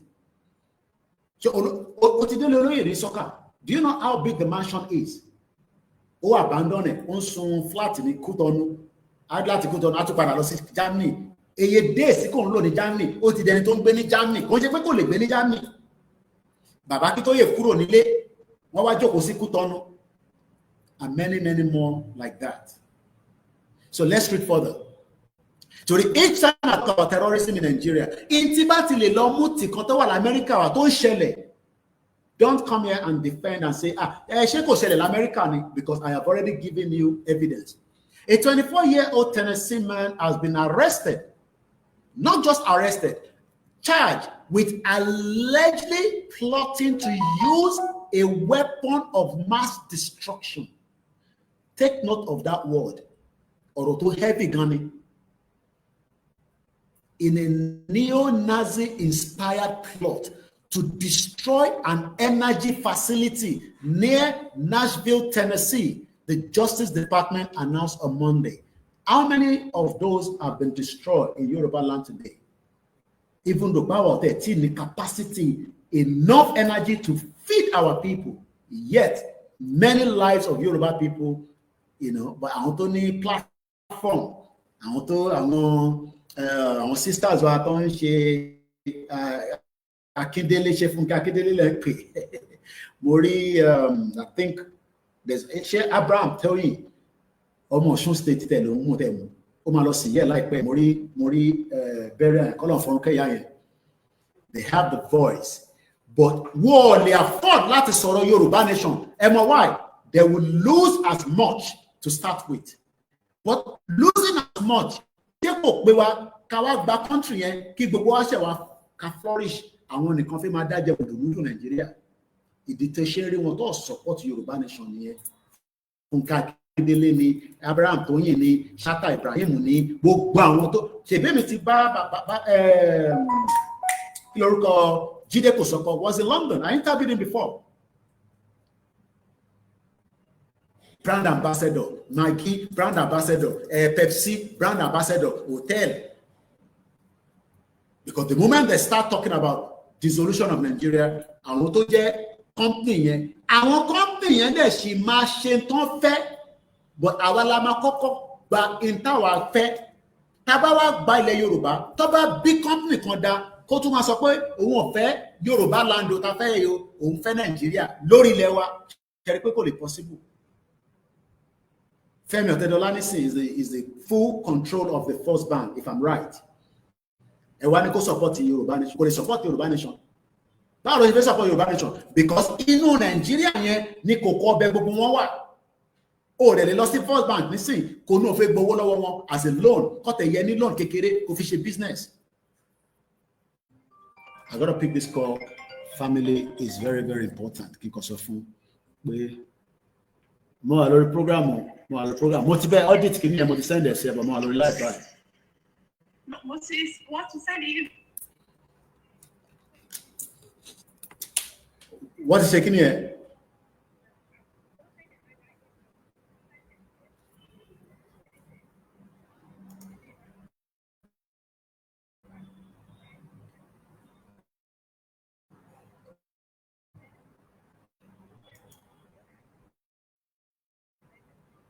All right. Àti bá ṣe program tó máa lọ check it.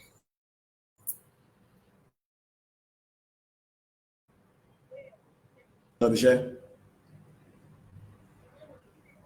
Okay, all right, Mutiri. Okay, Mutiri. All right, then, okay. Oh, no problem. All right, later. All right, bye. Let's go back. Sorry, YouTube. Please share this program and invite others. I had a call from London. So now, à ń sọ̀rọ̀ lọ nípa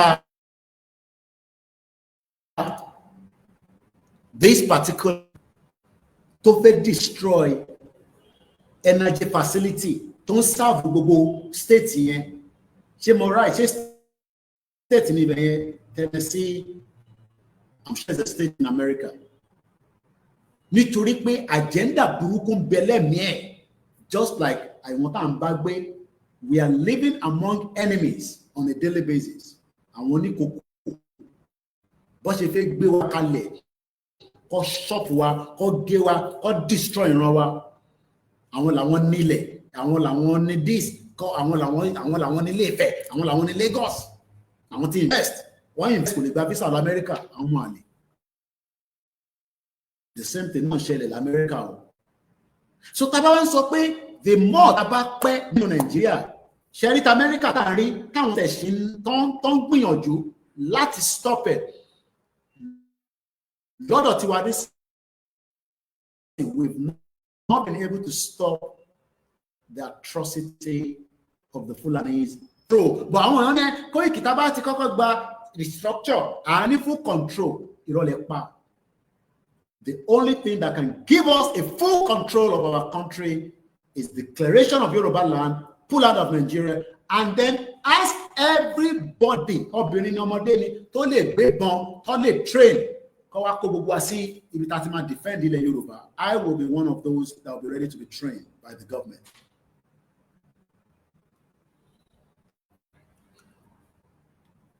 Scala Philippa allegedly planned to attack Nashville power grid with a drone armed with explosives after conducting extensive research into how such an attack could serve to shock the system. As he reportedly relayed to one of the FBI confidential sources who became aware of his plotting persecutor. I don't want to go into too much about it. I am just bringing this so that, especially àwọn tó bá ń gbọ́ program wa tó bá ń try láti sọ pé ṣé tàbá ní ó ń ṣẹlẹ̀ ní bíbá ṣé kò ṣẹlẹ̀ l'Amẹ́ríkà ni? Yes, ó ń ṣẹlẹ̀ l'Amẹ́ríkà, but they were able to resolve the problem, which in Yoruba land today we can.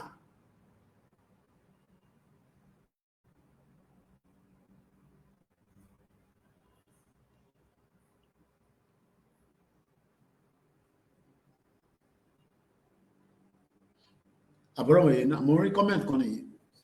You know, when we look like that, we scan through all your comments. But then he will comment me only the Latin ni CC. There are some comments you can reply on it, while some you can just detect that.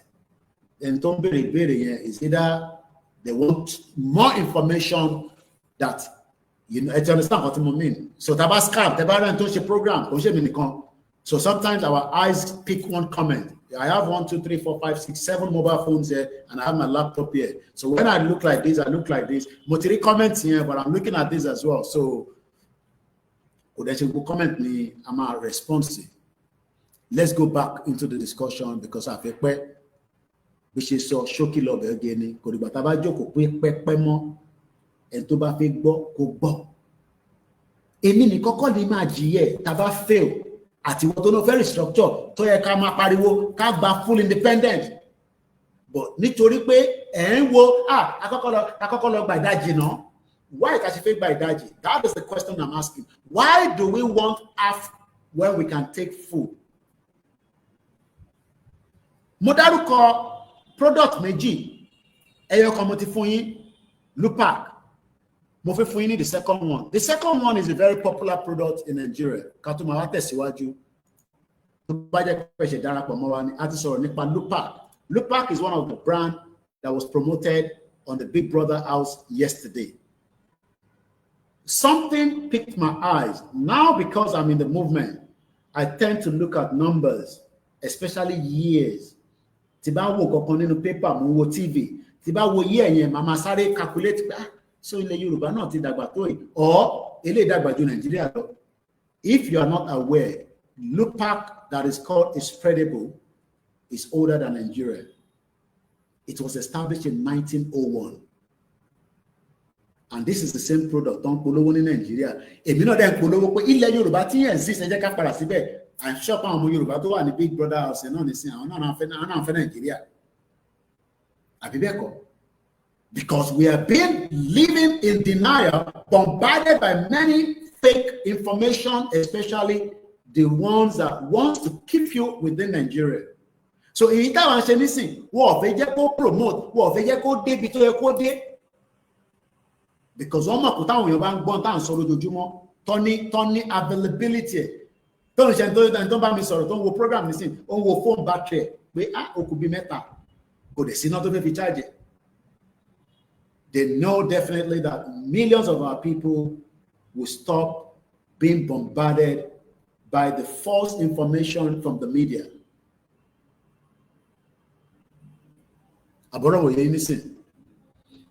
But unfortunately, many people will not get the message. Now, let's go back to the next one. The next one I'm going to talk about is also a very popular one.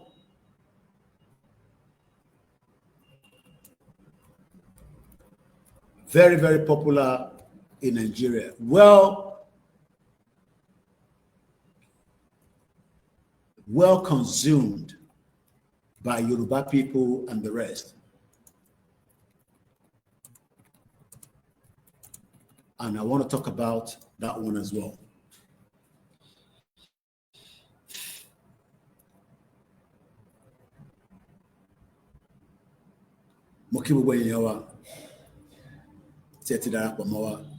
From everywhere you are joining us around the world.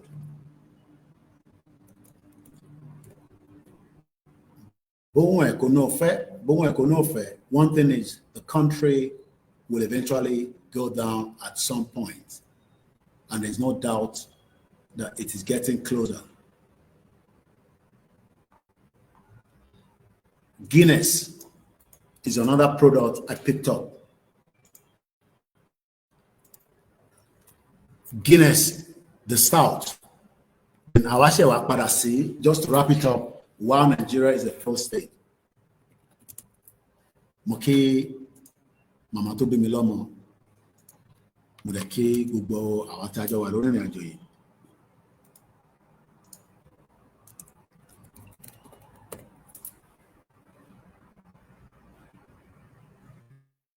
All right. Now I have information that I want to share with us.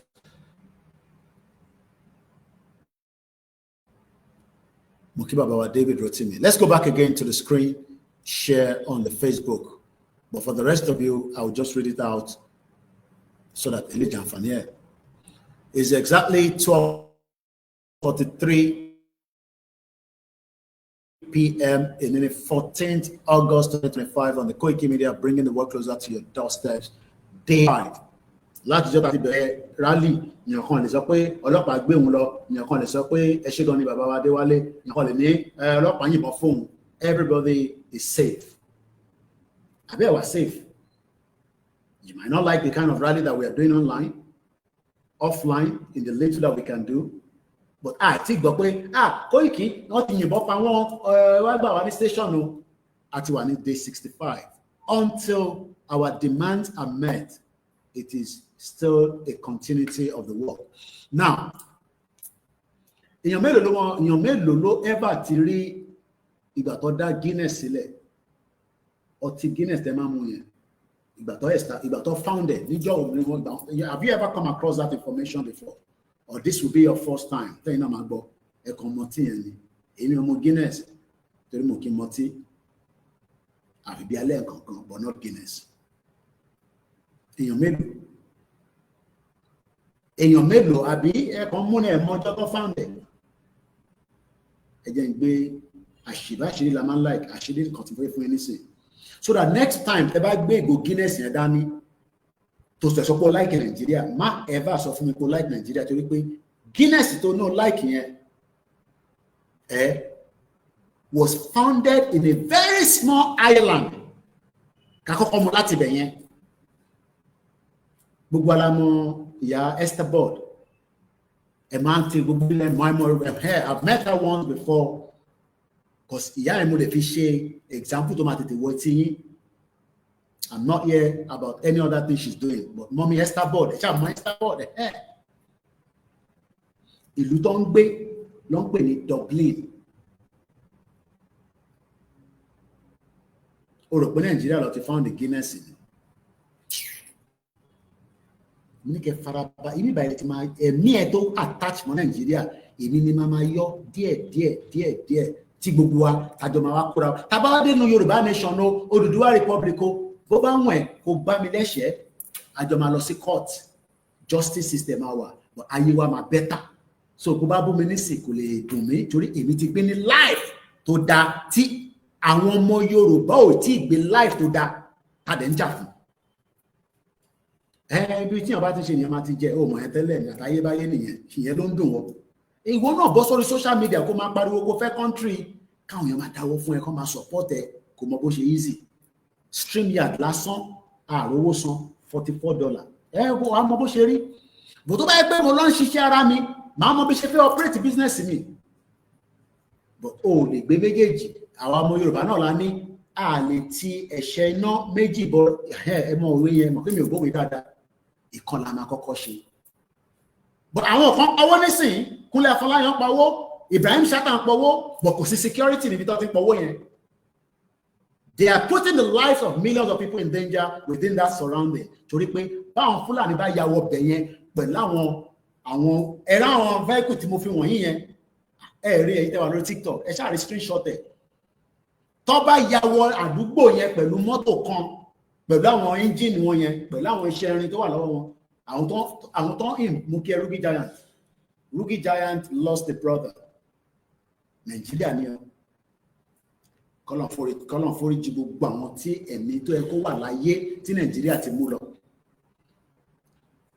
Dublin ká kọ́kọ́ mú láti bẹ̀ Dublin capital Ireland ìlú yẹn ká kọ́kọ́ sọ ìlú yẹn àwọn tó wà lórí Facebook ti rí yẹ yẹn àwọn ti rí expo èyí tó kò tí rí expo jẹ́ kọ́kọ́ fún ẹ ní breakdown ìlú tó ń pè ní Dublin ní máa sọ pé freedom ò kì í ṣe tó máa lọ sí mọ́ṣáláṣí jímọ̀ tó máa ní fẹ́ gé àǹkárá ó yá ìgbà tó wá rà àǹkárá ẹ̀ ó wá ní kọ́ta freedom fún ẹ wọ́n ń tà fún yàn.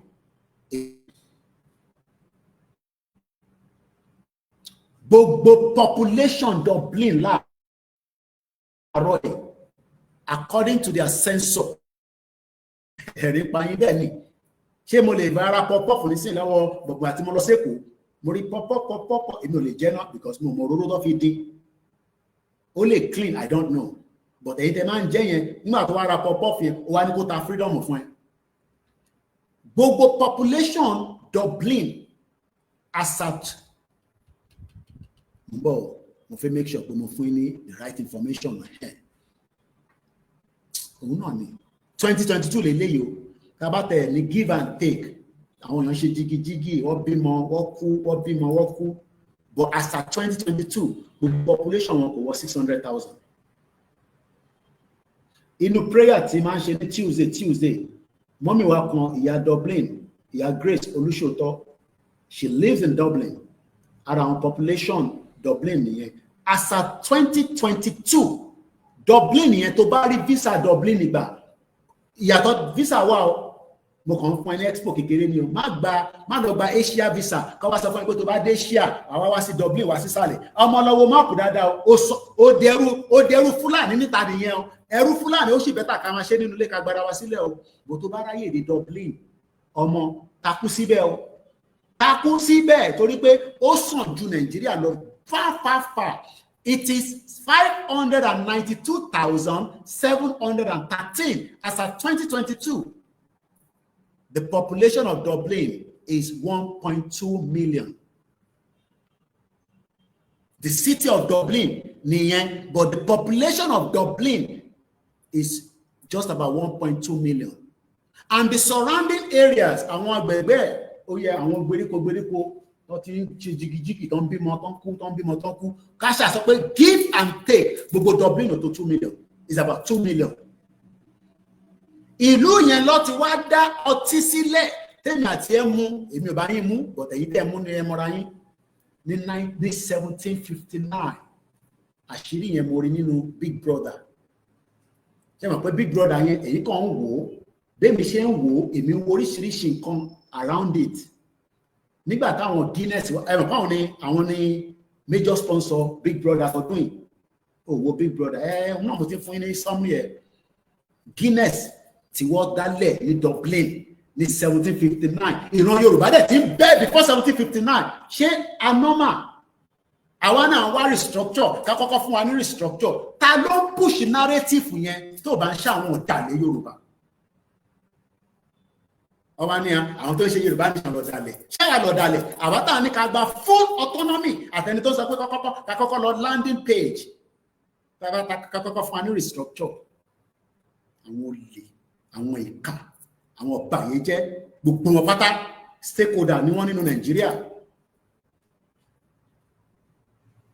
àwọn olè à ń sọ pé ká gbára wa tán pátápátá kí Tinubu kó fún wa ní Yorùbá nation wọ́n ní kó kọ́kọ́ lọ fún wa ní restructure náà kó tó bí ẹṣẹ dùnmúdù àwọn olè àwọn jàgùdà bẹ́ẹ̀ni 1759 mo kí n yàwó lẹ́ǹkan sí kan fọtológún jà ọlọ́run ajá máa rí yín dáadáa 1759 bàbá Akíntóyè wá sọ fáwa pé àwa ọmọ Odùduwà eléyìí lásán ó ju Guinness lọ ó lè proud ẹ̀ torí pé bó ṣe jẹ́ orí yẹn ń bí ẹnu as a Christian as a Muslim Islam tó gbé wá tí gbogbo àmọ́ bó ṣe rìn dé Christianity tí gbogbo àmọ́ bó ṣe rìn dé àwa ń torí ìyẹn ìrántí ọba Elédùmarè ó wá ń sọ pé ọba Olówu àbí ọba sometimes I wonder ṣé anormal but ó láìké lè but ó lè mú Guinness tá bá fún ẹ ní Guinness nísìn wàá mú but eléyìí nísìn bí ẹnu but àṣe pé a tún wá mú Guinness àwọn wèrè atásínwín tó ń bẹ ní north ọmọ Hausa kan get in touch pẹ̀lú mi activist ni orí àwọn program mi mo sọ fún pé gbogbo north yẹn wọ́n ń gbọ́ ó gbà pé Yorùbá ká máa ń sọ nísìn gbogbo tí mo ti ṣe ní English wọ́n ṣì ń gbọ́ ó wá ní very soon a máa jọ ṣe interview indigenous ọmọ Hausa lòun kò ṣe Fúlàní ó tú ọ̀rọ̀ kalẹ̀ pẹ́dẹ́pẹ́dẹ́ very soon àjọ máa wá àwa sọ tẹnu ẹ̀ broken English náà ló ń sọ ó ní àwọn Fúlàní ti gbalẹ̀ mọ́ àwọn lọ́wọ́ tán the same north àwa wá ń pa owó ọtí à ń pa wọlé ní Lagos State àbí wọ́n pa owó wọlé àwọn wèrè ò sọ pé àwọn ò fẹ́ wó alcohol àwọn ọmọ àlè ìrọ̀lẹ́ ló ń pa nínú àgé tó fi ń ṣàlù àlá yẹn àwọn ti da Guinness sínú ẹ̀ tó bá rò pé wọ́n ń ṣàlù àlá wọ́n mọtí lọ́wọ́lọ́wọ́ ni àwọn wá ń sọ fún wọn mùsùlùmí tí wọ̀ rẹ̀ ṣó mọ̀ pé ìwọ mùsùlùmí tó wà ní Kwara ìwọ mùsùlùmí tó wà ní Kogi Èkìtì Ondo you are infidel according to Sultan of Sokoto ó mọ̀ wáyé màá ṣàlàyé fún ẹ sọrí Sokoto mi ilé òtẹ̀ tún balẹ̀ púpọ̀ sórí bó ṣe rọra wálẹ̀ ẹ̀ àwọn expect pé ó yẹ kí Sokoto ẹ Sufi ó yẹ kó wà báyìí fresh leg ní London ló gbé for 27 years òrùkú wà bá kúrú náà níbẹ̀ ni nítorí pé mo kì í ṣe bọ́dì mi tí bá ṣe bọ́dì mi ó clean gan ni mo gbégbé olùṣèkí tó kúrò Nàìjíríà tí bá ṣe aṣọ mi sílẹ̀ nísìnyí mi ò kàn láìké ìnà àwọn kan tí bá ṣe sílẹ̀ ọgọ́ ìpá àwọn obìnrin kan máa lóyún ní àwọn ìyàwó mi dá máa bàbá dáàdì ṣe máa pẹ́ ti sọ fún wa pé àwa ti wà òkè lọ ìyàwó mi ló pè mí nísìn àwọn ìyàwó mi wà òkè idiot all over the place òpè kúrú náà wà lára mi ni 1759 Guinness Bureau ṣé mọ̀ pé àwa náà ti ń dá iléeṣẹ́ sílẹ̀ ní 1759 gbogbo lé ìyẹn mo ṣe wọ́n dà pé sáwọn Kúnlé Afọláyan I love their project I am not here to condemn it I would rather even want to encourage it but not in one Nigeria they are playing with their lives because gbogbo tó ń pè ní Odùduwà investment pátápátá làwọn olórí burúkú Fúlàní ìlọ́bàjẹ́ Ọbásanjọ́ wà lára àwọn tó dàrú Ọbásanjọ́ wá ń sunkún sábọ́ pé wọ́n wọ presidential villa àbí presidential library àwọn EFCC wọ́n lọ bọ̀m̀bá dibẹ̀ bí àwọn yẹn wọ̀ fún wọn lówó bí wọ́n ti gbà pé Ọbásanjọ́ ló ní. If we are in a country yes that is functioning kò sẹ́nibọ́dì tó máa ní immunity yes kò sẹ́nibọ́dì tó máa ní immunity it doesn't matter wherever you are tó bá ṣe àgbẹ̀ lọ́kọ̀t lọ sí South Korea kó lọ wo tó ń lọ lọ́wọ́lọ́wọ́ ẹni mọ̀ nínú wọn ló pọ̀ o mọ̀ ló tó ń pè South Korea o gbọ́dọ̀ mọ̀ ló má fi gbogbo ayé ẹ máa lọ máa wo nǹkan tí kò jẹ́ kó gbọ́ máa wá lẹ́ǹkan èmi náà máa lọ ń gbọ́ èmi náà máa ń wà lábẹ́ àwọn gossip situation yẹn mo kàn ní sọ̀rọ̀ tí máa wà lábẹ́ ni máa wà níbẹ̀ mo ní kọ́mẹ́ǹtì ni mo máa wà níbi tí wọ́n tó ṣe prayer but tá a bá ń sọ̀rọ̀ pé kí ìran ọmọ Yorùbá dìde tán kí a lè ní value nílé ayé ta wà yìí ká tó kú torí pé ikú máa dé níjọ́ kan ìjọ́ tó máa dé ní gbogbo ọmọ kò sẹ́ni tó wá sáyé tó ní kú wọn fi kú yọ̀yàn bó bá wọn Àpábíò kó kú sọ̀hún tó bá wọn kó padà wá problem tẹ̀ nìyẹn Àpábíò ti gbádùn ayé tó bá kú kò àwọn ọmọ ẹ máa gbádùn lọ ni tó bá padà wá fẹ́rẹ̀ náà tó bá dé padà wá àwọn ọmọ ìyàwó ẹ̀gbọ́n lè máa gbàdúrà kó kú sọ̀hún kóun lè jẹ ogún ẹ̀ ìyàwó Akérédolú ò tí jogún ẹ̀ nísìnyí ṣé ìyàwó Akérédolú ò jogún ẹ̀ ṣèbí gbogbo ọmọ ẹ̀yin ọmọ Oǹdó lẹ̀ ń bínú àbẹ́ ẹ̀ bínú pé nígbà tá Akérédolú wà láyé ìyàwó ẹ̀ wá ó di ìsàlẹ̀ mú torí àkí sọ̀rọ̀ àlùfànṣá ní bíbá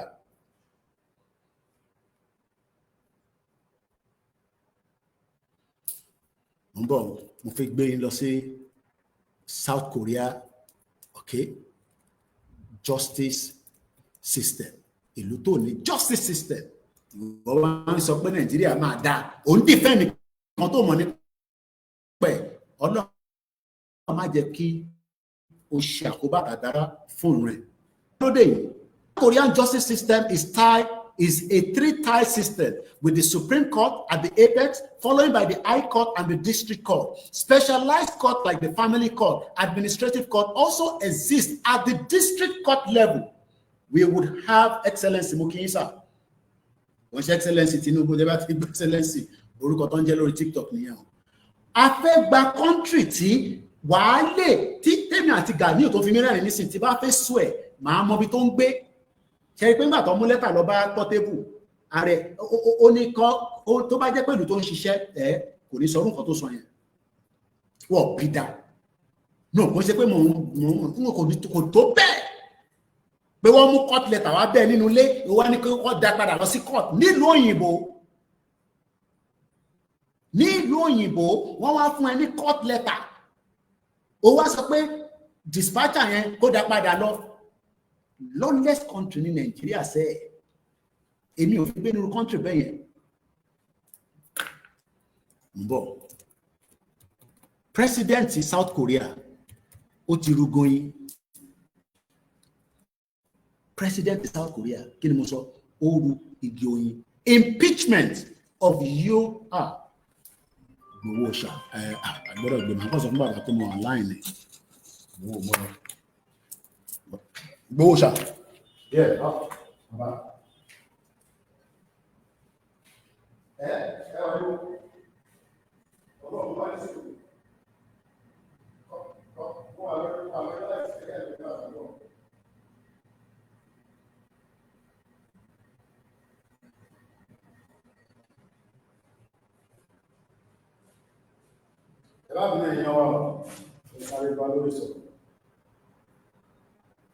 Yeah, move on. Hello. Yeah.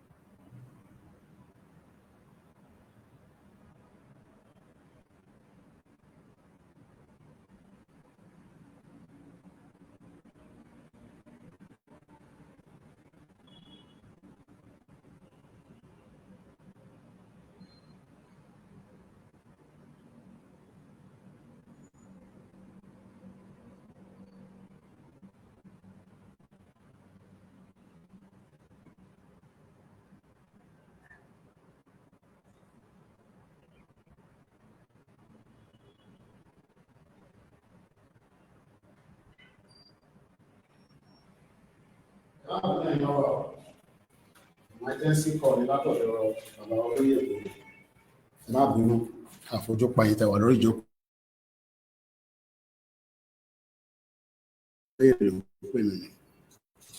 ẹ má bínú ẹ̀yàn wa sorry, come back to the program.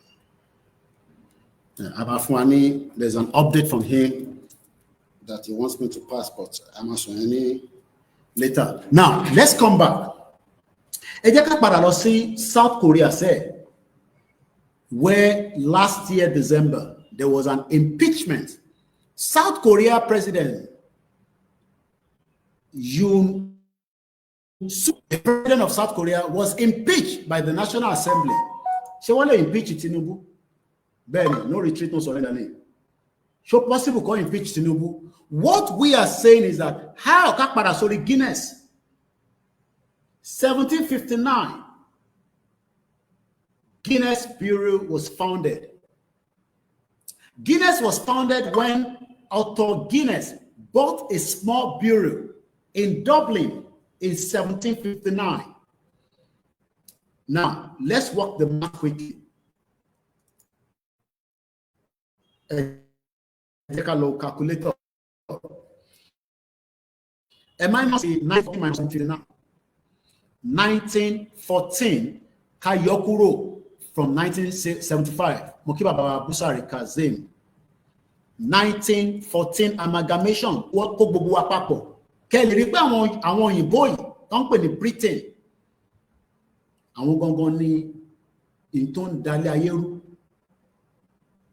Wọ́n kó ìran tó ti exist, tó ti ṣe dáadáa, àti gbọ́ ọ̀pọ̀lọpọ̀ iṣẹ́ ribiribi táwa ọmọ Oòduà tá ti ṣe. When we talk about Oòduà investment, gbogbo ẹ̀dá lé ní nísìn 1759. That's about 155 years difference.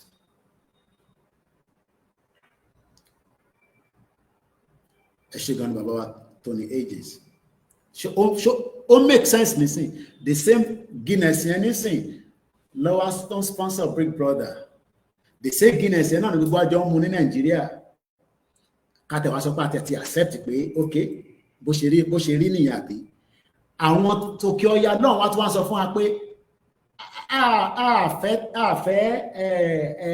akọ nara but tó bá mọ títán tẹ́yìn bá mọ títán owó tax tí yín wá wá gbé lọ sókè ọ̀yà náà ta ní òmùgọ̀ ta ní ọ̀dẹ̀. You can see the reason why this union bá dissolve it. Àní Tinubu gbọ́dọ̀ is the last president gbọ́dọ̀ tún máa sọ̀rọ̀ president kankan mọ́. How we want it to be. Àtẹ̀mí àtẹ̀yìn gbogbo alókù sí lọ́wọ́. Kò ṣe mí nìkan. 155 years. 155 years. Mo kí bàbá wa Adéyẹmí. And then how old in Nigeria they listen? Nigeria is just about 110 years. Or I'm going to 111. Do you understand the maths there? Okay, let's throw it out this way. Ṣé àwọn kan exist nílẹ̀ wa ní 1759?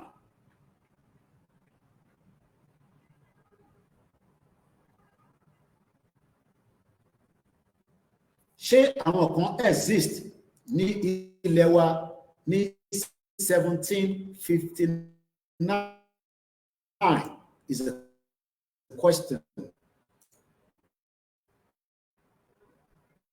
Ní 1759, ṣé àwọn kan exist?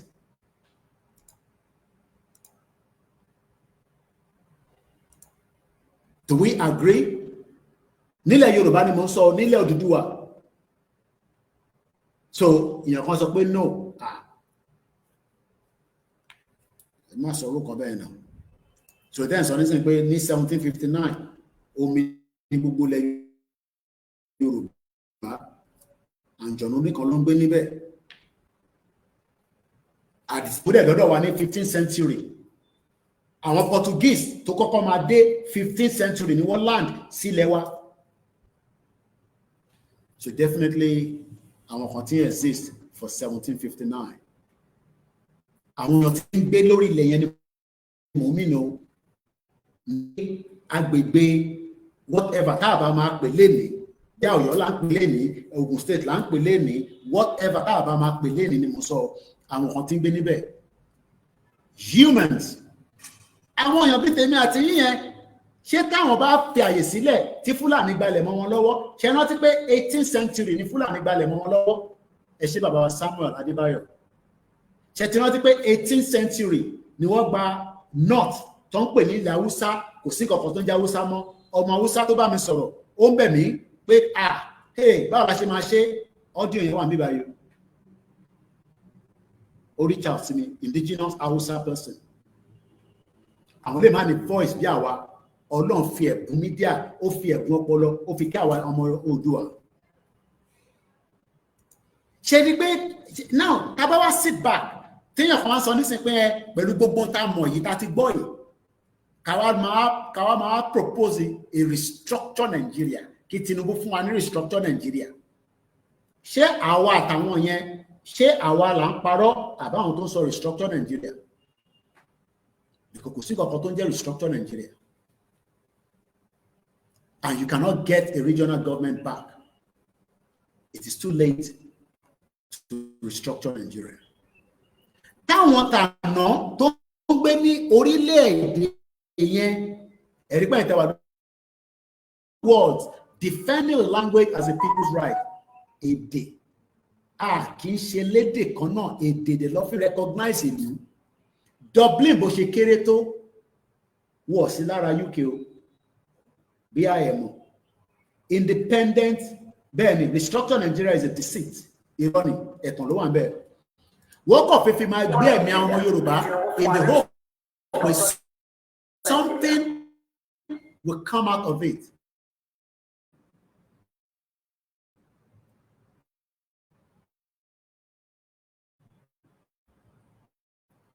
Yorùbá ti wà òun náà ń sọ Yorùbá ti wà ọ̀rọ̀ tí Nàìjíríà àní Guinness ọtí tẹ̀ mú tó ń tà ní Nàìjíríà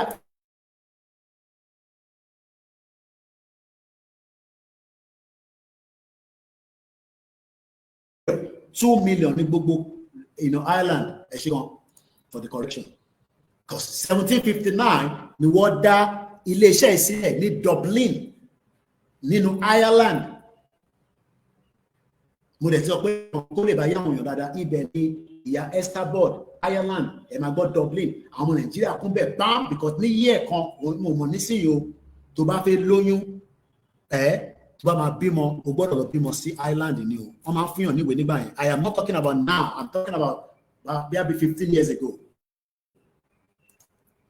So tá bá ń sọ̀rọ̀ nípa Dublin yes Ireland ìlú yẹn kó lè yá àwọn èèyàn Ireland is in Europe and population wọn just to get the fact again I'm just putting it out again torí pé wọ́n ti ń gbọ́ Dublin there can be okay it's about 5.3 million ẹ má bínú 5.3 million as at 20 well I am right because 2022 ni mo fi ń gauge lẹ́ẹ̀kan ẹ bá rántí tá à ń sọ̀rọ̀ 2 million so definitely àwọn èèyàn ń pọ̀ sí àwọn olóńdé àwọn migrants tó migrate tó ń sá láti Nàìjíríà tó bá ti lè wọ London ìwé láti gbà ní London ó máa ń pẹ́ ibẹ̀ lè ní gbé 15 years ní kó tó fún mi tó bá jẹ́ pé mo cross lọ sí Ireland which I have the privilege but ẹ mọ̀ èmi náà youth ni mí nígbà yẹn mò ń ṣe fàájì mò ń káàkiri ṣe ojú òkan mi but at some point mo bẹ̀rẹ̀ sọ kí ló dé tí ìwé yìí tó ń pẹ́ báyìí wọ́n ní máa rí bẹ́ẹ̀ tó bá yẹ pé mo cross sí Dublin passport tó máa wà lọ́wọ́ mi passport Dublin ni torí ìsídà kí n ti fúnyàn lóyún lọ́hùn tó bá ti lóyún fún mi èmi náà máa gbàwé bí gbogbo ń ṣe gbà nìyẹn èyí wá gbàwé yẹn tán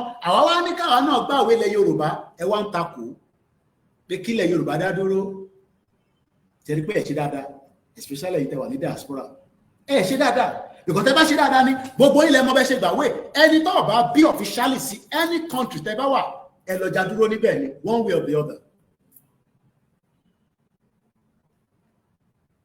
aláìda ìrọ̀lẹ́ nìyí àwa kan wá ń dìde pé kí ìran àwa 60 million tó kù bẹ́ẹ̀ni bá rí bọ́tà jẹ nínú ilé mi nísìn ṣé gbogbo èèyàn ló rí bọ́tà jẹ kí ni mo sì jẹ láàárọ̀ yìí aago kan ló lù nísìn wọ́n fún jẹ lọ mí láàárọ̀ mi níbi ò tí pa mí èyí tí mo jẹ lánàá ṣé mo ti digest tán èèyàn kan sọ nísìn pé yes I can remember my grandfather was beer seller as far back as 1920 I go through his documents mo kí baba Kọ́lá Adams wọ́n ní Nigeria is a gambling zone and a gambler can never escape in life. Kẹtù ríbi tí ọpọlọ tí wọ́n rọra lọ. ẹ má ẹ̀ka deceive ara wa, ẹ má ẹ̀ka tanra àwọn ọmọ Yorùbá pé nítorí pé àwa fẹ́ máa ṣe movie, ẹ̀yin ní movie theatre, ẹ̀yin fẹ́ máa gbádùn ẹ̀ lọ Canada, ẹ̀ lọ America. Yes, iṣẹ́ tẹ̀ ń ṣe ni, but Nàìjíríà ti dé stage tí gbogbo wa gbọ́dọ̀ fohùn síta ká sọ̀rọ̀ òtítọ́. Bàbá sọ a máa kú, tá a bá sọ a máa kú. Ireland, ẹ ṣe gan ẹ̀gbọ́n wa tí wọ́n call attention wa padà pé káyé máa sọ pé Dublin is the capital city. Ireland gangan ni ibẹ̀ yẹn jẹ́ ìlú 5 million. Ṣé mọ̀ pé tá a bá jù sínú Lagos state, ìlú 4 la máa yọ nínú ẹ̀. Ireland tẹ́ ń rí yẹn, tá a bá gbé sínú Lagos state o, ìlú 4 ló máa jáde nínú ẹ̀ automatically. Kí ló dé tá wá ń bẹ̀rù? Kí ló dé tá wá ń sọ̀rọ̀ restructure? Ṣé èdè ló mú wa? Ṣé èdè Fúlàní mú wa ni la ṣe tún sọ̀rọ̀ restructure? Bẹ̀rù ìbéèrè ni máa fẹ́ kẹ́ dá mi lóhùn nígbà tá a bá ti ṣí ojú òkú. Ẹ wá dá mi lóhùn. Ta ni Tinubu bẹ̀rù? Ta ló wà concern about? Kí nìkan tó wà worried? Kí ló wà lẹ́mìí ẹ̀? Tẹ wá ń present restructure fún Tinubu rather than the full independent. Ìyẹn rẹ̀ dá ètò ààbò wa sílẹ̀. A fẹ́ ààbò, a fẹ́ security ilẹ̀ Yorùbá. Ó wà lára tó lọ sọ lánàá, ó wà lára tá a máa sọ, because ìlú tó ò bá sí ààbò, ìlú yẹn ò ní ṣe é gbé o. Why tá ìtí kúrò ní Nàìjíríà? Fundamental democracy la wà, a lè máa bẹ̀rù ìjọba. Ìyẹn bó ṣe láìkì ṣòwò rẹ̀, wọ́n tún seize the passport, ó ti lọ sí court láàárọ̀ yìí. Ìgáìdì ẹ̀. Because rule of law ó gbọ́dọ̀ wà. Tinubu náà expect pé kí Abacha ṣe rule of law. Ìgbà tí Abacha ò ṣe torí military ni Tinubu ya já ọjà pa. Wọ́n dẹ̀ ní mọ̀jàmọ̀sá la fi máa kíkanjú. Kí ló wá dé ta gbọ́dọ̀ a máa bẹ̀rù Tinubu tó tẹ̀ tún jọmọ Yorùbá? A gbọ́dọ̀ máa bẹ̀rù ẹ̀ náà. Why should we be scared? Yàtọ̀ sí pé ó wà ní presidency. Why ta àwọn ọmọ Yorùbá tó máa bẹ̀rù ọmọ Yorùbá tó wà bẹ̀rù? Àbẹ̀rù Buhari gan. Mo lé Buhari títí tó fi kú ni. Bẹ́ẹ̀ni, èmi ni mo lọ sọ bí tí Buhari wà fún yín. Channels television lè mọ̀, but wọ́n refuse sọ fún yín. Èmi lèmi lọ sọ fún yín pé ibi báyìí ni Buhari wà, kò pé 72 hours tí mo lọ sọ bí tí Buhari wà ló kú. Lọ announce pé kú. Àbí wọ́n bí tí Buhari kú sí tẹ́lẹ̀ ni, àbí ibi tó ti ń gba treatment. So why then are we trying to portray? Àwa jókòó sórí television, a máa sọ òyìnbó pàpàpàpàpàpà, a máa ṣe analysis tó make any tó lè mú gbogbo táwọn èèyàn fẹ́ gbọ́ láàárọ̀ yẹn ní sí pé a fẹ́ jẹun. Àwa di ilẹ̀ Yorùbá, a lè jẹun mọ́ nítorí pé kò sí ètò ààbò nílẹ̀ Yorùbá. Torí tí ètò ààbò bá wà nílẹ̀ Yorùbá ni ebi ò ní máa pa àwọn èèyàn wa báyìí bá ṣe ń sọ̀rọ̀ mú kí ẹ free to take. Àwọn ń sọ̀rọ̀ nípa ọtí kan. Wọ́n pè ní Guinness. Guinness was founded when Otto Guinness, ẹni tó dálẹ̀, ó dá small brewery, very very small brewery. Gbogbo factory, gbogbo iléeṣẹ́ pátá tí bàbá Awólọ́wọ̀ wá dá sílẹ̀, wọ́n wá dá yẹn wálẹ̀ bùrù. Àwọn import gbogbo ẹ̀ wọlé. Kódà àti pọ̀nmọ́, à import ẹ̀ wọlé, àti ráìsì, à import ẹ̀ wọlé. Ìlú yẹn ni wọ́n wá ń sọ pé Ọlọ́run máa ṣì jẹ́ kó dá. At your age, ọmọ 18 years ò ní ẹ́. Tó bá fúnyàn lóyún Nàìjíríà lé ní nísìn ṣáà make sure kó lówó lọ́wọ́. At your age, ọmọ 32 years old, mo rí girl kan ní àárọ̀ ẹ̀ lórí Twitter, ó ṣe kẹ́yìn náà ti bá pàdé, ó ní gbogbo owó tó wà lọ́wọ́ òun láyé àtọ̀run 89 naira yàtọ̀ sí iPhone 11 tí boyfriend òun rà. Ọmọ Yorùbá ni ó ní gbogbo ìgbà tó gbà rẹ̀ sílẹ̀ ẹ̀mọ́ tó ní boyfriend. Mo wo fídíò kan gáyẹ ní oríṣiríṣi aṣẹ́wó ló wà Nàìjíríà nísìn, part time àti full time. Àwọn kan fi ń ṣe part time, ọkọ gan mọ̀ pé ìyàwó ẹ̀ ṣe part time aṣẹ́wó, ó ṣàgbóúnjẹ wá sórí tébù, á dẹ̀ dákẹ́. Ilé ayé tá à ń gbé nísìn nìyẹn. A dẹ̀ fẹ́ sọ̀rọ̀ torí a fẹ́ upset President Bola Tinubu kí inú má bàa bí. Kí ló dé tó sọ̀kò ọ̀rọ̀ fún kó gbọ́rọ̀ tá à ń sọ? A fẹ́ ètò ààbò, ìyẹn number 1. A fẹ́ freedom fún Ìgbòho, ìyẹn ń ṣe negotiation kankan. Torí Túnjí Bello ọmọ 1994 kò lè máa dún mùnùmùnù mọ́ Tinubu ní orí oyè. Ṣé Ìgbòho dún mùnùmùnù mọ́ Tinubu ni? Mo bẹ̀rẹ̀, ṣé Ìgbòho dún mùnùmùnù mọ́? Media àwa ní right láti call attention Tinubu at any time. We have the right to call his attention because sí ní ìjọba military. Why should I be scared of him? Òun máa kú, èmi náà máa kú, ìjọba máa kú, Ọlọ́run ló mọ̀. Why should I be scared of it? As in ìjọba military, we have the right to call his attention to self-determination, which is what we are doing under Baba Akintoye. We have the right to call his attention to problem tí ó ṣẹlẹ̀ tó fi di pé olóyè wà níta. Kí ló dé tó lè ṣe wà níta? Ìyẹn mo ṣe bí níjọ́ tí mo ṣe program gbẹ̀yìn pé ṣé blood wà thicker than water? Abẹ́tí gbàgbé, ṣé kí sáré fún yín ní summary ẹ̀? The last program we did. Ká tó wá gba support èèyàn wa, ká tó wá gba call. On the 10th of August, which is 4 days ago, I asked the question, sometimes thinking that blood is thicker than water, people sometimes turn a blind eye. And did you? Ṣèyí Tinubu ló wà níbẹ̀. Lẹ́gẹ́ Miami nìkan ló fi gbádùn Ṣèyí Tinubu. No, ìwọ nìkan kọ́ lọ́lọ́run dá pé kó gbádùn Ṣèyí Tinubu. Ó jẹ́ kí Ṣèyí Tinubu mọ̀ ọmọ Yorùbá lòun kó padà wá sílé kí gbogbo àjọ ṣèjọba kájọ ṣe tájọ ṣe ẹ̀ka ṣe kò ṣe pé kí Lẹ́gẹ́ Miami wá ṣe pé òun pèrò ó dẹ̀ sọ ó fẹ́ fún wa ní date. À ń bọ̀ wá jẹ̀rẹ̀ sí one bastard. Ó pèrò fẹ́ sílé ó fẹ́ sọ date fún wa. Àwọn nìkan làwọn fi máa gbádùn. Àbí? So that ìwà lè lọ sínú comment section ẹ̀yìn DMA. Wọ́n ní Lẹ́gẹ́ Miami fún 5,000 naira. Ṣe life nìyẹn, yíyan ṣe life. Ó ṣe jẹ́ pé ẹnìkan lè fẹ́ gbádùn olóṣèlú. Ẹ̀fẹ́ system tó ń ṣiṣẹ́ tí everybody every week owó máa wọnú account ẹ̀. Bó ṣe fún àwọn ọmọ mi nìyẹn. Àwọn ọmọ àǹtí ọ̀ sọ fún ẹni gbogbo wọn lọ fún ní child benefit. Ẹni tó bá ṣiṣẹ́ tó bá retire wọ́n sọ pension fún. Inú pension yẹn làwọn ìyá yẹn wá dìde nísìn lọ fi support Yorùbá nation. Ìwọ wá ní àwọn ìyá yẹn tó ń sanwó ọmọgọ̀ because wọ́n mọ̀ pé àwọn gbọ́dọ̀ ran ìrìn àjò yìí lọ́wọ́ torí pé mo rí Dangote already láti support Yorùbá nation. Fẹ́mi Ọ̀dẹ́dọ́lá ọ̀dẹ́ ní support Yorùbá nation. DJ Copy ní support Yorùbá nation. Who is fooling who? When we have an independent autonomy Yoruba country, gbogbo wa pátá la máa ní data lọ́wọ́ ìjọba lẹ Yorùbá, ìjọba lẹ Odùduwà. Ibi tó bá máa gbé ní any province, wọ́n gbọ́dọ̀ mọ̀ pé ó ń gbé níbẹ̀. Wọ́n gbọ́dọ̀ mọ̀ pé ọmọ kan wà níbẹ̀ yẹn, ó jẹ́ kó lọ sí school, lọ sí school. Kí ló dé tó lọ sí school? They know that system will work. System Nigeria ò lè work láwọn kan tó ṣe ń pariwo wọ́n fún wa ní restructure o afẹ́ restructure o just to ẹ ṣe gan ni gbogbo ẹ̀ta push ẹ̀ sí 41,000 tó bá dé 50 kò tí pọ̀ jù. How long have we spent so far? 2 hours ní sálọṣá. Mo kí bàbá wa Ọlámọrẹ́nikejì ọkọ ya Fọláyan mo kí ẹ o. Nigeria is a zoo. Let the indigenous people go. Wọ́n fẹ́ gbọ́ náà ní bàbá mi Quadri. We must return Nigeria back to Britain with their idiot language they gave us. Alan Conde, Edeofo. Ti Ọlọ́run ni Paul. Nigeria is a coast where mighty men and women are swallowed.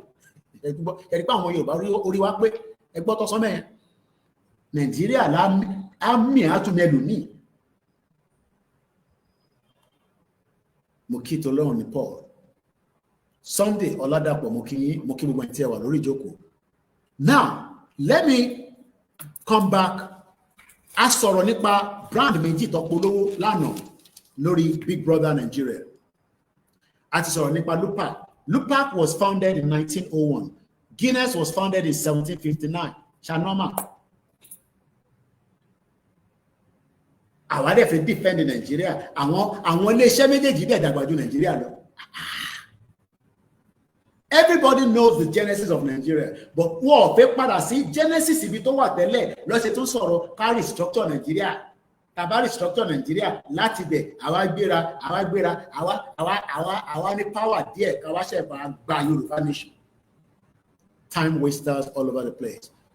I'm going to give one more information before Kato máa tẹ̀síwájú torí 3 hours ago is a lot to sit here, it's not easy. Mo kí bàbá Ayọ̀délé Akin, mo kí gbogbo etí tó ń gbọ́ wa àtẹni tó wà lábẹ́ ètò quietly àwọn tó náà ti gba country mọ̀ pé àwọn yẹn náà máa wà lábẹ́ ètò báyìí a wà lábẹ́ program báyìí àwọn àti gba Yorùbá nation àti wà nínú country ẹ máa jó ẹ máa yọ àwọn òsínwín àwọn wèrè àwọn òsínwín mad people all over the place. Mo kí màmá mi lẹ́ẹ̀kan sí. Mo ti máa ń wá this particular document each time tá bá ń ṣe program but mo wá rí pé orúkọ tí mo fi save ni kò jẹ́ kí n tètè máa rí, so mo kàn fẹ́ lọ pull it out. This is just like a reminder, especially for those that always gbọ́dọ̀ wà ẹ̀mọ̀ kò tí ẹ bá dẹ̀ fẹ́ gbé nǹkan jáde gbọ́dọ̀ wà extremely careful because kí n má lọ gbé the wrong one jáde or because I have my own personal things on my laptop as well. I think this is what I'm looking for. Ìlànà ọmọ Oòduà self-determination. Many times, I'm on my bottom, come on, so, kò sí nǹkan kan tó ń jẹ́ plan, Baba Akintoye ní plan, you know, and all that. Mo á ṣe realize pé tó bá sọ yẹn, torí wọ́n ti rí pé in tí Baba Akintoye dúró lé lórí tó ń pè ní self-determination, bàbá tó bí ní 1930 àti ẹni tó bí ní 1950, ìyẹn Tinubu, tala máa accept pé ó parọ́ fáwọn ìran ọmọ aládé lẹ́nìí. Bàbá ọ̀dẹ̀ bá Tinubu jà, kò ní reason láti bá Tinubu. A gbọ́dọ̀ bá Tinubu jà torí àti Yorùbá nation. No! Because inú Nàìjíríà láti fẹ́ exit. So Tinubu náà la máa bá sọ̀rọ̀, àbá governor sọ̀rọ̀, àbá wọn bá sọ̀rọ̀. Just as we are asking for security of the land as well. Lẹ́ẹ̀kan sí fún gbogbo èyí lọ. The next couple of days, our team will be traveling because of some of the upcoming events. From Ibarapa, Ekiti, Ondo is a lot of traveling. Tebade Feki, Koiki Media well represented. Ka cover àwọn events yẹn lórí ìrìnàjò tí àwọn tí wọ́n ń tò ìrìnàjò.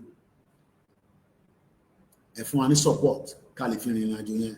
If not, we will only do the minimal we can do. Let's go back quickly because I called you 3 hours. So I might open the phone line. If not, get the. Like I said, I've been looking for this particular document. Ọlọ́run wá jẹ́ kí n bá pàdé níbi tí mo ti ń wo àwọn document mi. The title of it is Towards Yoruba Self-Determination. This was what Baba Akintoye put out some years back. Àti sọ̀rọ̀ lé lórí many times on the Koiki Media channel.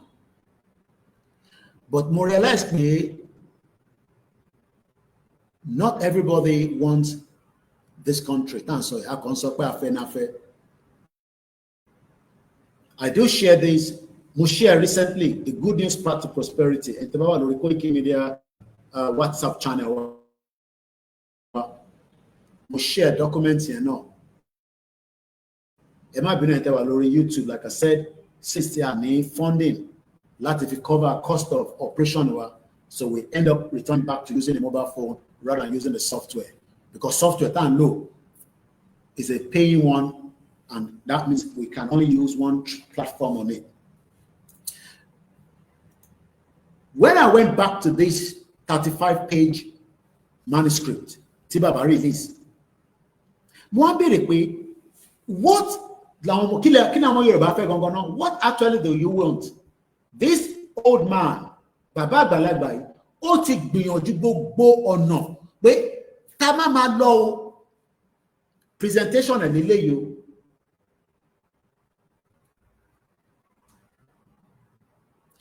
Kò sí nǹkan tó máa rà nílùú òyìnbó tó bá jẹ́ brand new tó o bá fi manual sí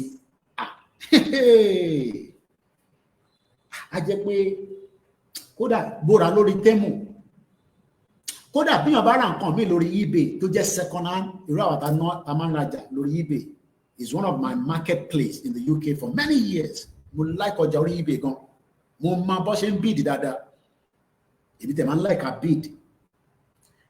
You will be lucky most of the time second hand product or abamanu awa. Seller yẹn wọ́n sọ fún pé inside job description description of the item that they are selling. Wọ́n sọ fún pé ó ní manual, ìtò bá ní manual sọ fún ẹ. Bàbá Akintoye sọ manual bá ṣe fẹ́ gba Yorùbá nation fún wa. Àwọn kan wá ní bàbá yìí kò mọ ibi tó ń lọ, máa wonder pé bàbá 90 I'm not going to go through everything. I'll just go through the introduction of it. The title is Towards Yoruba Self-Determination. Eléyìí fẹ́yìn ọgbọ́n ẹ̀yin tẹ́ kàwé eléyìí o, torí àwa tá a kàwé nísìn, ẹ̀yin tẹ́ kàwé kẹ́ lè mọ̀ pé bàbá ẹ̀ ó ti gbìyànjú, mo kẹ́ bàbá wa Waris Jinadu.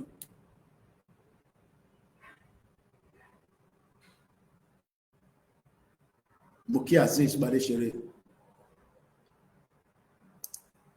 Yoruba nation chooses the noble path to his noble goal. Ẹ wọ̀rọ̀ yẹn. Èmi máa ń like ká because ẹ mọ̀ báwọn professor kàwé àwọn law school. Ẹ jẹ́ ká lọ kí ni meaning noble? Kí ni meaning? What does it mean? Lẹ́ẹ̀kan sí Bitcoin ẹni tó rà ní many years ago ó ti wà ní £90,000 fẹ́yọ̀kan. Tá bá sọ pé noble, belonging by rank, title or birth to the aristocracy. The medieval palace was once owned by a noble parental family, our noble people. Our Ìrànmọ́ládé, our the noble people, our Odùduwà. Ẹ will be gbogbo wa ṣe rí kọ́lọ̀ jẹ́ kárí dáadáa. Torí pé àwọn kan tàn wá jẹ. Torí pé àwọn kan fún wa ní false hope. Àwọn kan wọ́n gbé illusion léèmí àti ẹ lọ́wọ́ ká lọ máa feed Nàìjíríà. Wọ́n fún wa ní òfegè pé ẹ lọ máa feed Nàìjíríà o. Ọlọ́run á bless Nàìjíríà. Ọlọ́run á jẹ́ kí Nàìjíríà kó dáa. Ìyẹn la wá ń lé. Àwọn kan wá lé. Nígbà tó wá rí pé wọ́n rí lé mú, wọ́n yà wá sọ pé àjẹ́ ló ń lé wọn, oṣó ló ń lé wọn. Ètò ẹ̀ kó lọ sí hospital, kó gba ìwòsàn, kó tọ́jú ẹ̀. Kọ́lọ́n tó jẹ́ ká rí ìyàwó Dr. Mọ́wùnmí pẹ̀lú gbogbo èyí tó wà lára ìyá yẹn ní òun ò tẹ̀lé ṣe reason kankan pé tóun wá sí Nàìjíríà torí kò ní sí ìtọ́jú. Kò ń ṣe pé Nàìjíríà àwọn kan ò ní, òun náà ni mo ń sọ, ó tẹ̀ ti ju 122 lọ. Àti sọ kọjá láàárọ̀ $124,000 ní Bitcoin. Òun ni mo wò níwájú mi the Economic Times. Bitcoin is what experts say. Ó lè já wálẹ̀ o, mo ní kó lọ ra o. Tó bá tẹ̀ ní $124,000 tó tẹ̀ tí ní $2 ló fẹ́ ra àwọn táwa ní àwọn kùtùkùtù báyìí kọ́ là ń sọ táwọn tó jí owó bí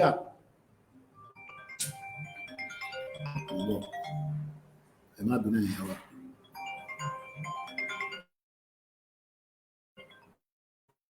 Mo ti ṣe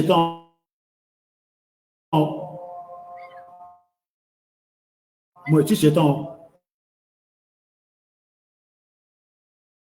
Má bínú bá mi. Mo ṣe mistake ni. Mo ti lọ máa pè mí padà. Ara reason bá wá pé software là ń lò ní àdé máa fọwọ́ kan fún mi lẹ́ẹ̀mẹ́wàá báyìí. So let's go back. Okay. So Baba Akintoye wá mo kí Kẹ́hìndé Ọmọkà. Ẹ wo bó ṣe lo phrase yẹn. The Yoruba nation chooses the noble. Ká wá lo noble yẹn ká lò ní meaning in that belonging by rank. Àwọn tó yẹ kí rank wa ó yẹ kó wà ní òkè. Rank wa wá já wálẹ̀. Ẹlòmíì ó wá ń ṣe kúbíkúbí. Number 2, another meaning, having or showing fine personal qualities, high moral principles. Our Moke Jaiye TV, ẹ kú iṣẹ́ lánàá l'Abẹ́òkúta. Mo rí gbogbo program ẹ̀ náà lọ́tún lọ́sì. Àkórọ̀jú. What is the meaning of noble person? Kí ni meaning noble person? Kí ni meaning ẹ̀? If you say that someone is noble, àwọn ọmọ Yorùbá, our noble. Oh, Agbelekiti, you are noble. Kwara, noble. Kogi, across the 191 local government, you are meant to be a noble person. But today, ó fẹ́ sá lọ Canada wọ́n ní kó mú 17 million naira wá chicken change ni tó bá jẹ́ pé noble tó ń pè wá yẹn gangan kódà àgbẹ̀ kan ó lè máa sponsor 10 Yoruba people lọ kàwé kọ́dẹ̀ padà wá every year àgbẹ̀ kan ni mo sọ tó bá jẹ́ pé àgbẹ̀ yẹn ṣe tí ó yẹ kó ṣe tí Fúlàní ò dá láàmú àti Nàìjíríà because nǹkan méjì ló ń dá wa láàmú Nàìjíríà ń dá wa láàmú Fúlàní ń dá wa láàmú tàbá dẹ̀ sọ pé Nàìjíríà Fúlàní ní Nàìjíríà. A noble person you admire and respect them because they are unselfish and moral good. Àwọn ọmọ ìran òfò, àwọn ìran jágbajàgba kan wá dé. Wọ́n wá ń sọ fún àwa pé àwọn làwọn ní Èkó, àwọn làwọn kọ́ this, àwọn làwọn ṣe this. Àwọn lunatic, àwọn tí wọ́n kàwé. Àwọn tó kàn kankan. Ṣé rántí brother mi tí a máa ń play video wọn yẹn? Tọ́ni Nigeria is not a country. Tí bọ̀bọ̀ yẹn wá ń bí pé díjọ́ tí wọ́n ṣe analysis education ibi tí Yorùbá ti ń gba education bọ̀ ìjọ tí mo láǹfààní àti kọ́kọ́ bá wọn sọ̀rọ̀ nígbà táwọn kan ní máa ń lo fídíò wọn èmi ò tẹ́ mọ̀ pé tó ní ó wà nítòsí nǹkan wá connect mi pẹ̀lú wọn l'Amẹ́ríkà ẹ wo tó ń pè ní noble tí bàbá Akíntóyè ń sáré ẹ̀ kẹwàá compare pẹ̀lú Nàìjíríà àti Tinubu fún wa àbẹ́yìn tẹ́ ń béèrè fún restructure Nàìjíríà ẹ wà ní bank òde súùtù nínú ooru ó wá jáde nínú bank ó rí mọ́tò tó ní air condition ó wá tún lọ wọ àwọn dánfò ranù dánfò jágbajàgba mo wo fídíò kan lánàá lórí Twitter tó ń pè ní X mọ́tò yẹn gbá kan ìkan náà gbá kan ó wá ní who kiss who àbí who enter no kò ń ṣe who kiss who ló sọ ó ní who enter who ẹ mọ̀ pé ó ń kàn ṣe phrase yẹn bíi tọkùnrin àtọbìnrin máa ń bára wọn sùn bí mọ́tò mẹ́ta ti gbára wọn bí adó rí third mainland bridge ẹ wo tó kọ nípa noble person ṣé a lè fọwọ́ sọ̀yà gbogbo wa tàbá wa honest pé gbogbo 70 million ní wá ní o 100 million ní wá ní o nílé ni mò ń sọ kò ń ṣàwátà wà ní diaspora ṣá lè fọwọ́ sọ̀yà ní sí pé we are noble people no ọmọlúàbí wa wọ́n ti já sí wòwò ọmọlúàbí wa ti ń fo Ogun State ẹ má bínú ẹ̀yin ṣe ritual mo bẹ̀rù yín ṣé orí èèyàn ni Elon Musk ló fi dolówó àwa mórí èèyàn agúnmọ́ṣẹ́ àwa tó yẹ pé wọ́n máa admire wa wọ́n mọ̀ pa a ní standard àwa gan wa ní standard mọ̀ àwa ń bá àwọn tọ̀hún rìn àwọn bẹ́ẹ̀ àṣàyẹ̀wò Dr. Mọ́wùmí àwọn tó yẹ pé a máa tọ̀ ìtọ̀ màálùú wọ́n fi ń fọ orí náà mọ́tò kan tó gbára wọn lórí London third mainland bridge ni ó wá ní wúnakù mọ́tò yẹn bíi mẹ́ta àbí mẹ́rin ló kọlu ra wọn bíi márùn-ún so ẹ mọ̀ pé kan gbá kan ó wá ń béèrè pé wúnakù pé olókọ́kọ́ nàkàrà wọn àwa Yorùbá táwa admired bàbá Akíntóyè sọ pé nígbà tí òyìnbó kan wá ní many years ó ní òun ò rí olóṣì láàrin wa nígbà tó wá padà wá after many years wọ́n wọ́ndà pé tí bàbá Akíntóyè bá ń sọ àwọn ọ̀rọ̀ yẹn omi adẹ́lẹ́ lójú bàbá yẹn báyìí kò síjọ́ tí bàbá bá ń bá wa sọ̀rọ̀ báyìí tó bá wà kò ń sórí fóònù tó bá wà pẹ̀lú bàbá omi á lé sójú bàbá yẹn bá kọ̀ mí ní báyìí pé àwa noble people ẹ̀wà àwọn tó wá wà noble tó wà labroad àwọn yẹn ti condemn àwa torí àwọn wà òkè wọ́n condemn Ìgbòho wọ́n ní kò kàwé wọ́n ní kò mọ̀wé àwa tó yẹ kó máa admire àwọn tọ̀húnrìn àwọn méjèèjì àti àwọn foreigner àwọn Chinese àwọn yẹn kàn ṣe bó ṣe wù wọ́n lórí wa lórí gbogbo àwọn Lebanese country factory tó ń ṣiṣẹ́ ní Nàìjíríà ẹ wá point finger pé èyí tó ń san ẹ̀tọ́ fún yín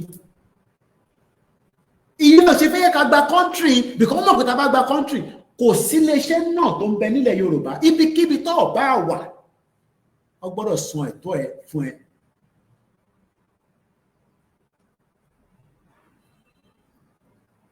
You are admired as a noble person and respect. Ṣé wọ́n respect wa mọ́ lẹ́nu? Tó bá respect wa wá sórí ilẹ̀ wa, wá máa sọ tán sọ yẹn. Ìtọ́ ò lè ṣe ní Germany, ní Berlin, ní ibi tó wà, ní Poland, ní UK. Àwọn ọmọ UK ní táwọn yẹn tó ń bá immigration fà lọ́wọ́ yìí, kò ń ṣe kékeré.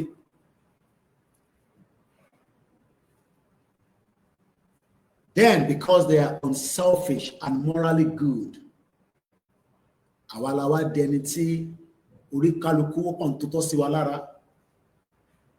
Ilé adé, àná àwọn ọmọ Yáríbá, á pè wá lóríṣiríṣi orúkọ. Àwọn náà bú wọn. This is the time to wake up. This is not the time to be, this need time. Let me give you the introduction before we start winding the program down. Towards Yoruba self-determination, Yoruba nation chooses the noble path to its noble goal. A manual of the Yoruba self-determination struggle for all Yoruba self-determination advocate at home and in the diaspora. Professor Adebanja Akitoye. Wow, really? Wow, really look. They refuse to make use of it. All they want to do is condemn that old man and make us look like the old man is not doing anything. In your call 35-page manual. Ẹ̀rọ easy láti kọ manual. Bí kíní ṣe wà báyìí nísìn ó ní manual. Tó bá jẹ́ pé mo rà ní original lọ́wọ́ iPhone. Wọ́n gbọ́dọ̀ because humans are the most difficult people. Ìyẹn la ṣe ń find it difficult láti ṣàlàyé fún yín. Wọ́n ti kọ left sí, wọ́n kọ right sí. Mo wá gbé right àbí mo gbé sí left. Ṣé rí pé kò dúró dáadáa? Òun ọ̀rọ̀ ẹ̀yin ọmọ Yorùbá. Àwa wá fún yín ní manual. Ẹ wá ń dúró káwọn olóṣèlú tó ní any value. Àbí bẹ́ẹ̀ kọ́?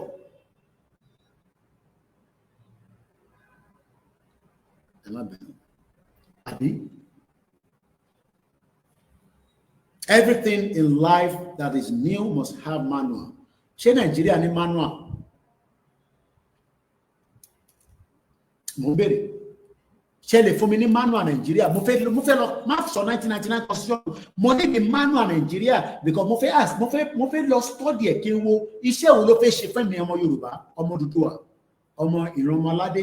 Tọ́ba Elédùmarè sọ pé we are noble people, well respected. Ẹ̀yin lawyer, ẹ̀yin doctor, ẹ̀yin engineer, ẹ̀yin ọ̀jọ̀gbọ́n tẹ́ wà ń lé, ẹ fún wa ní manual Nàìjíríà Áfíríkà. Bàbá Akíntóyè ti fún wa ní manual Yorùbá nation. Ẹ̀yin náà fún wa ní manual Nàìjíríà a fi lọ study ẹ̀. Pé ṣé iṣẹ́ tí wọ́n náà máa ṣe ṣó máa ṣe? Continue to tell many of our people lies upon lies. Èṣì nígbà tẹ́ pé ẹ̀míyàn ní já lára yín nígbà kan. Níbo ni Búrújì Kàṣámù wà? Búrújì Kàṣámù dá lẹ́ni. Ajímọ̀bí dà. Akérédolú dà. We will all return back bit by bit. But ilẹ̀ Yorùbá yẹn kò ní kúrò níbi tó wà. And that's the reason why it needs to be defended as much as possible. A manual of the Yoruba self-determination struggle. Wọ́n ní fún gbogbo wa pátá.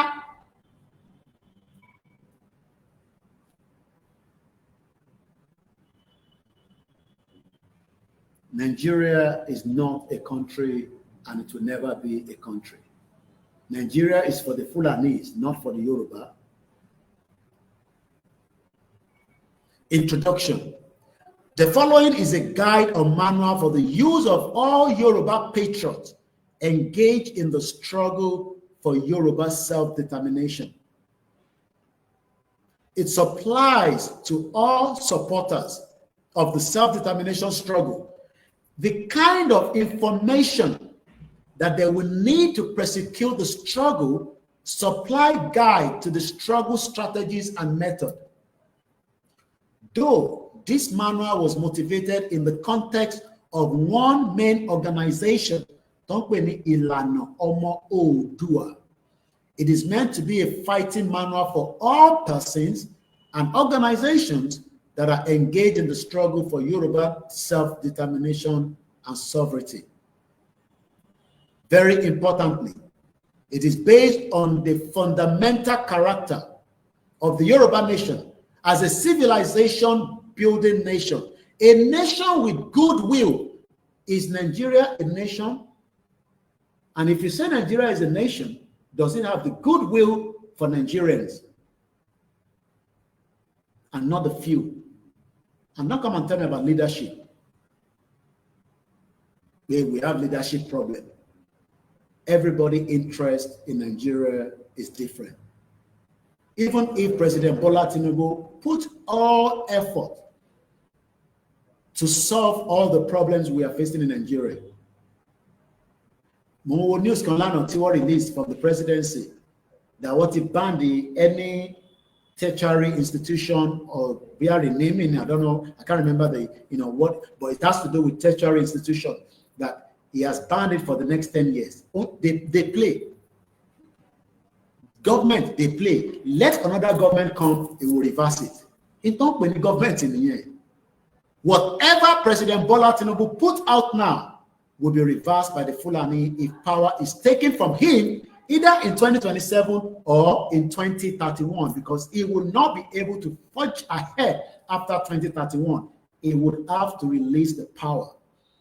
Ojulo Pesi, Benefe Yoruba Nation is saying, so by the 2031, Tinubu will still have to relinquish the power back to the system that is there.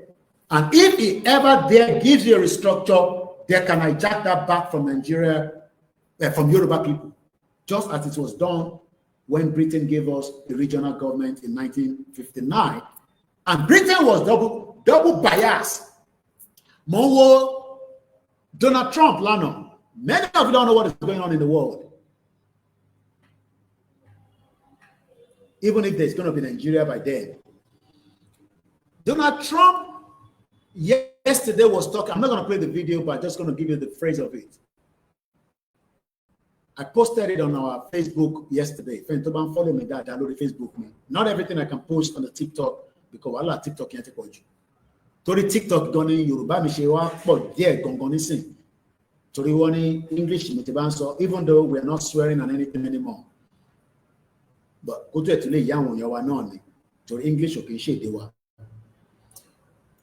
Once the journalist can be sharing the man defend the olóṣèlú, the man defend one. I wonder. I work. You know, as a blogger, I keep telling you, journalists need won't be Donald Trump. Because the question to journalists will be anybody. It doesn't matter who you are. I be one of my so be only that alone, only that plan. Nipa be Russian spy. Donald Trump. Oh Lord. I'm not going to play the video. I wish some of you, I hope a lot of you have seen the video. He was asked, Mofelo video, but I write up here. Video, I post a lot of things on our timeline. Ito mando àwọn Igbo jù, òun ni tí mo sọ pé Peter Obi ò lè ní. Wọ́n ti Fúlàní ti pa ṣẹ́gẹ̀ sí wọn. Ẹ má dá wọn lóhùn. Fúlàní ti pa ṣẹ́gẹ̀ sí wọn. Ẹbọyìn. Ṣẹ̀rí ọ̀rọ̀ Kwara, equivalent náà ni ẹbọyìn. So tẹ́ bá ti rí àwọn ọmọ Igbo yẹn, kò ṣe èyí tó fẹ́ Biafra gangan, but èyí tó bá fẹ́ Biafra tó tún support Peter Obi ò lè ní. No Biafra must support Peter Obi. Ó lè ní wọn agenda tí wọn náà ni pé táwọn bá débẹ̀, àwọn kówó jẹ, àwọn ṣe this. Tinubu dẹ̀ ni the last president of Nigeria lágbára àwọn tó nílẹ̀ Yorùbá. Kò tún sí ní president kankan mọ́. Ó wá kù sáwà lọ́wọ́. Ṣàfẹ́ kó dé títí di 2027. Kò ṣe mí, gbogbo wa ló kù sí lọ́wọ́. Kò ṣe gbogbo, kò ṣe bàbá Akíntóyè, gbogbo wa ló kù sí lọ́wọ́. Bó dẹ̀ ṣe tán ní 2031. Bó bá fún yín restructure, that is tó bá fún yín. That's if Nigeria will still exist. Now, I've seen the write-up. What beat Trump? Lano. Trump threatens serious consequences. No. It must post already.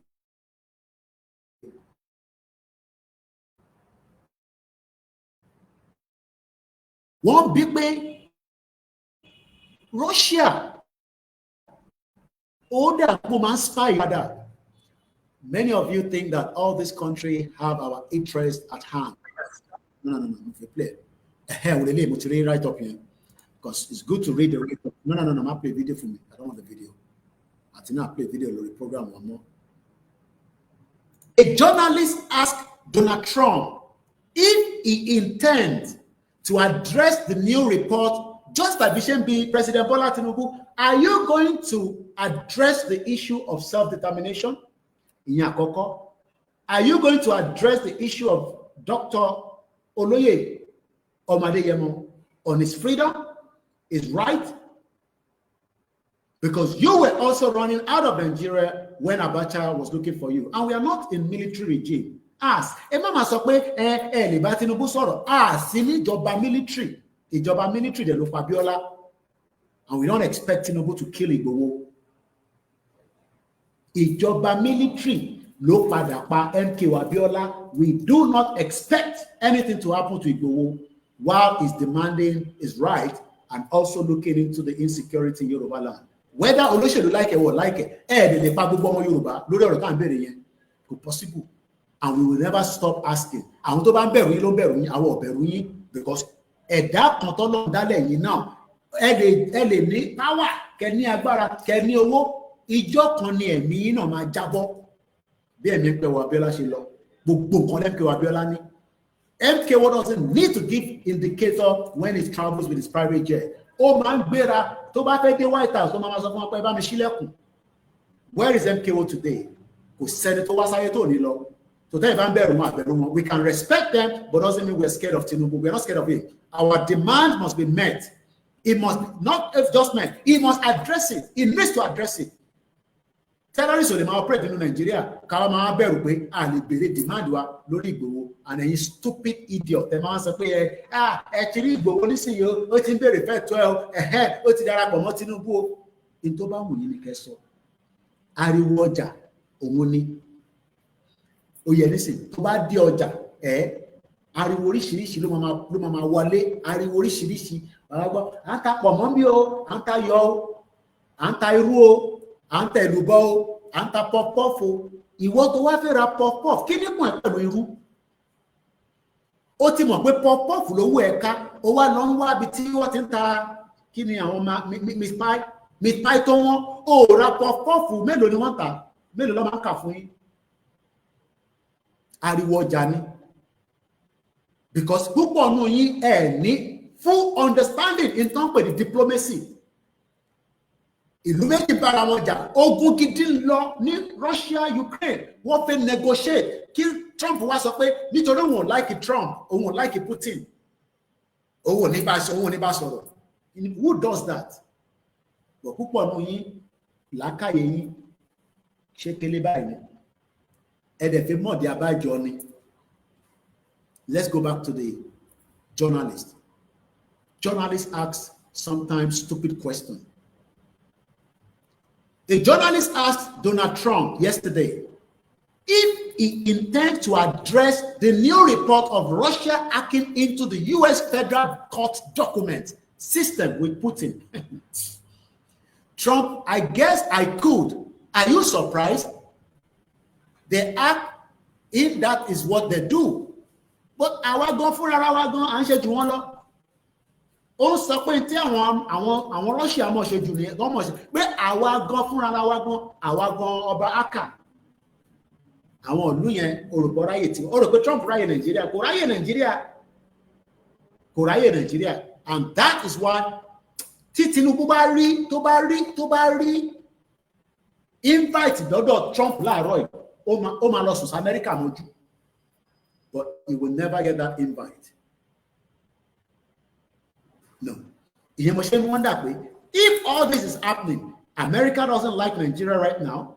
Nigeria is in a bad record with America. Tinubu divided. Kajek America àti Yoruba àti Ìrànmọ́ládé kájọ máa ṣe. Divided. Káwa àti UK.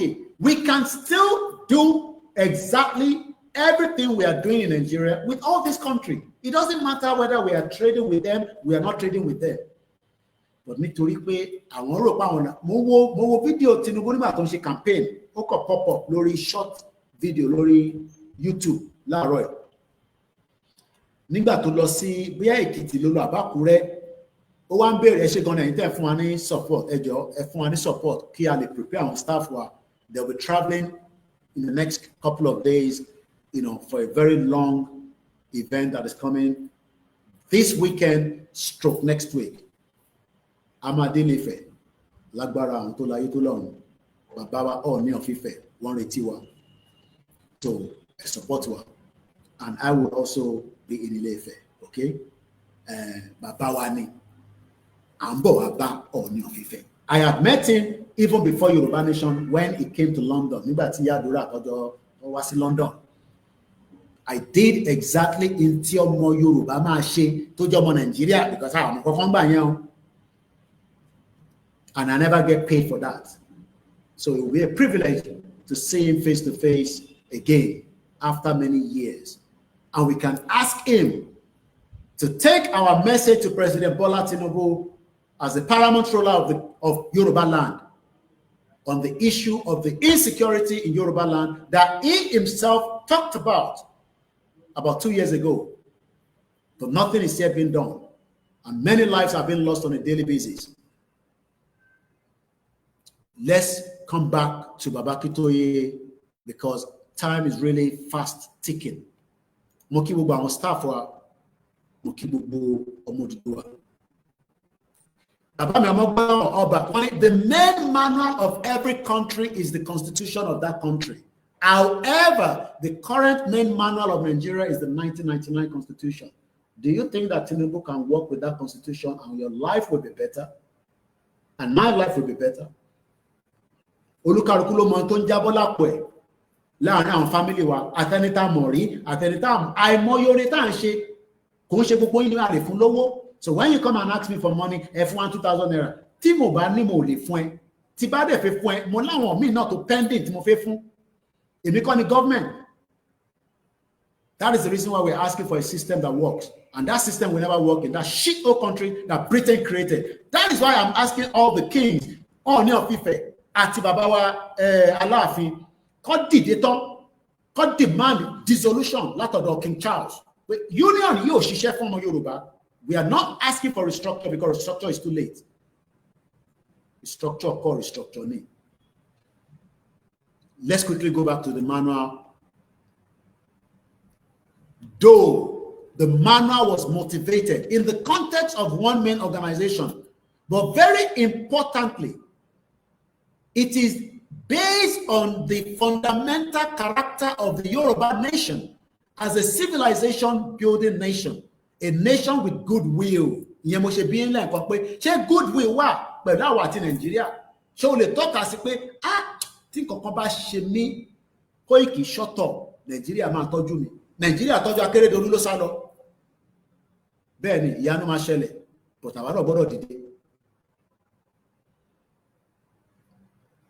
A nation with goodwill, hospitality towards all other nationalities. Ní pé tá bá gba Yorùbá country, a máa lé gbogbo Igbo lọ. Igbo tó bá máa gbé pẹ̀lú wa will not use 1999 constitution because Igbo tó bá lọ gbé ní UK kò lo 1999 constitution. For those of you that always come and talk about, èmi ti fẹ́ Igbo, èmi ò fẹ́ Igbo. Bó bá wọn kò fẹ́ Fúlàní, problem tiẹ̀ nìyẹn, immigration issue nìyẹn. That will be dealt with the immigration department of the country. It is also based on the humble and sincere obedience of all persons working for Yoruba self-determination to the manifest demand of a whole Yoruba nation. The demand that the struggle for Yoruba self-determination must be peaceful, law-abiding, knowledgeable-driven. Kí là ń ṣe látàárọ̀? Is it not knowledgeable-driven? Àwọn bòmíì ìbọn lẹ́ máa rí ta máa fi ṣe presentation. Lẹ́yìn níbẹ̀ wà rí ìbọn bàdẹ̀ wà nínú igbó àwọn ọ̀sá lọ sínú igbó ibi tá máa wà náà la máa wà láti máa pariwo ẹ̀ síta ẹ fẹ́ lé wa wọnú igbó kẹlẹ̀ pé wà ní terrorist bí àwọn Boko Haram kò sí tó jọ. Mo kí ìyàwó Alájà Ìrọ̀rùn ló bá dé gbogbo Manchester owó yìí ló wà tó bá dé Manchester tó bá ní problem pè mí àwọn ìyá kan ṣì wà ń bẹ, àwọn ìyá dáadáa. Ó kọ̀ jẹ́ pé tó bá ti ṣoore fún yín tán ẹ máa ń sá lọ ni, ẹ ń dúpẹ́. Mo mọ bó ṣe ń ṣe visa, bó tó bá dé UK wàá sọ bó ṣe máa jókòó sọ́hùn. Until tá bá resolve problem Nàìjíríà ta exit, ẹni tó bá ti wà ní UK ó ní right láti jókòó síbẹ̀. Tó bá ti ṣiṣẹ́ bí o, má lọ tọwọ́ bọ̀ dé o lọ prison bí ọmọ. Àìmọye àwọn ìyá dáadáa wọ́n wà ní UK, wọ́n á fún ẹ láàdváìsì. Èyí tẹ́lẹ̀ ẹ̀ṣẹ̀ ń dé pẹ̀lú àwọn ọkọ yín, kò yí orí pé ìyàwó mi ló pè lẹ́ẹ̀kan, mo sáré ya gbé fóònù. Ó ní máa disrespect ẹ̀, máa sọ fún yín àwọn ìyàwó wa, wàá máa tọ́jú wọn dáadáa lọ́tún lósì. Kò ṣe pé o dé, ẹ ti jọ lọ ṣiṣẹ́, wá ní kó tẹ̀bà fún ẹ. Orí ẹ̀ gbálẹ̀, tó bá yẹ wá wọ kíchìn lọ tẹ̀bà. Ó ti lọ bí iṣẹ́ nísìn, àwa dé lálẹ́, wà tó wá ní kó tẹ̀bà fún ẹ. Ẹjọ́ máa manage ni, tẹ̀bà tó wá ti lọ́mọ lọ́wọ́, wàá lọ máa ṣe school run lẹ́ẹ̀kọ̀ọ̀kan. Kò ṣe pé wà ní òfin ṣe school run, tó bá wá di weekend fẹ́ lọ mọ tí pẹ̀lú àwọn ọ̀rẹ́, kí n tó ń dájà lẹ̀ ní London àti America àti gbogbo ayé nísìn nìyẹn. Ibẹ̀ kọ́ la fi lọ, tí la fi parí ètò yìí. Ẹ máa gbàgbé, àṣìmáníkẹ́ fún wa ní support yìí. This manual is also intended to provide the worldwide basic details of Yoruba nation. Farabalẹ̀ kó gbọ́. Because some of you say, bàbá kí ló yẹ sọ reason tàṣẹ fẹ́ kúrò, wọ́n ṣe ní sọ reason. Manual wà now. Nigerian manual, as somebody said, is 1999 constitution. Ṣé Tinubu ti fi manual yẹn fi ṣe, ó ti fi ṣe interest Yorùbá fún wa. Ká tún dúró di 2027, ká tó wá rí interest Tinubu àti Yorùbá. Èèyàn láìda. Bàbá Tinubu, àsìkò ṣì wà. Address the situation tó wà nílẹ̀. Ẹ jẹ́ ká dissolve union yìí, kólúkálukú máa lọ. Ẹrù pa tí mò ń rí lórí mọ́tò lánàá. Àwọn pípẹ́ máa dá wà lálẹ́. Àwọn òdìbò, forget about gbogbo campaign kan ṣe yẹn, gimmicks ni o. Ṣé mọ̀ pàwà Yorùbá rẹ̀ máa ní àwà láwùsí adáriwo ni wá, kó ìkẹ́ aláriwo, pàpàpàpàpà, ó pòpòpò bẹ́ẹ̀ ni Ọlọ́run ṣe dá ìran tọ́lọ́. Tàbá ń sọ̀rọ̀ níbi iṣẹ́ ní London, wọ́n máa ń rò pa ǹjà ní later lọ realize pé they don't dey fight o. Bọ́lọ́run ṣe dáhùn ilé ìbọn ṣe máa ń sọ̀rọ̀ nìyẹn, because we speak with our voice raised up. Òyìnbó they like it. When you start raising your voice, òyìnbó máa bẹ̀rẹ̀ sí calm down, á máa gbọ̀n. Because kò mọ tó fẹ́ ṣe, bí o fẹ́ fọ̀hún létí ni, bí orí woman kan lórí plane, ẹ̀rí woman yẹn bó ṣe ń deal pẹ̀lú bèbí yẹn lórí plane. Ẹ ti rí fídíò yẹn mo ti post ẹ̀. Bọ́lọ̀ ń ṣe dá wa nìyẹn. What we are saying right now is that based on Intimo Katoin, this manual is also intended to provide wide world. Kí ló ń pè ní wide world? Wàá máa gbọ́ kò sí website tó fẹ́ lọ tó o bá ti ní www lẹ́gbẹ̀ẹ́. Ọmọ wọ́n ti hack ẹnìyẹn o. Wide world. Bí ṣe ń sọ̀rọ̀ nísìn, wọ́n ń gbọ́ ní Sokoto. Bẹ́ẹ̀ ni. Wọ́n ń gbọ́ nínú Aso Rock. Wọ́n ń gbọ́ ní Washington DC. Wọ́n ń gbọ́ because ẹ̀rù ń bà wọ́n. Ẹ̀rù ń bà Amẹ́ríkà pé tílẹ̀ Yorùbá bá dìde. Kí ló fẹ́ lọ ṣe l'Amẹ́ríkà? No, mo ń béèrè lọ́wọ́ ẹ̀. Okay. O fẹ́ lọ wo New York bó ṣe rí. Okay, normal. Kò ṣe pé wàá lọ. Wàá wá padà wálé after 35 years. Ẹlòmíì ò ní láǹfààní àti padà.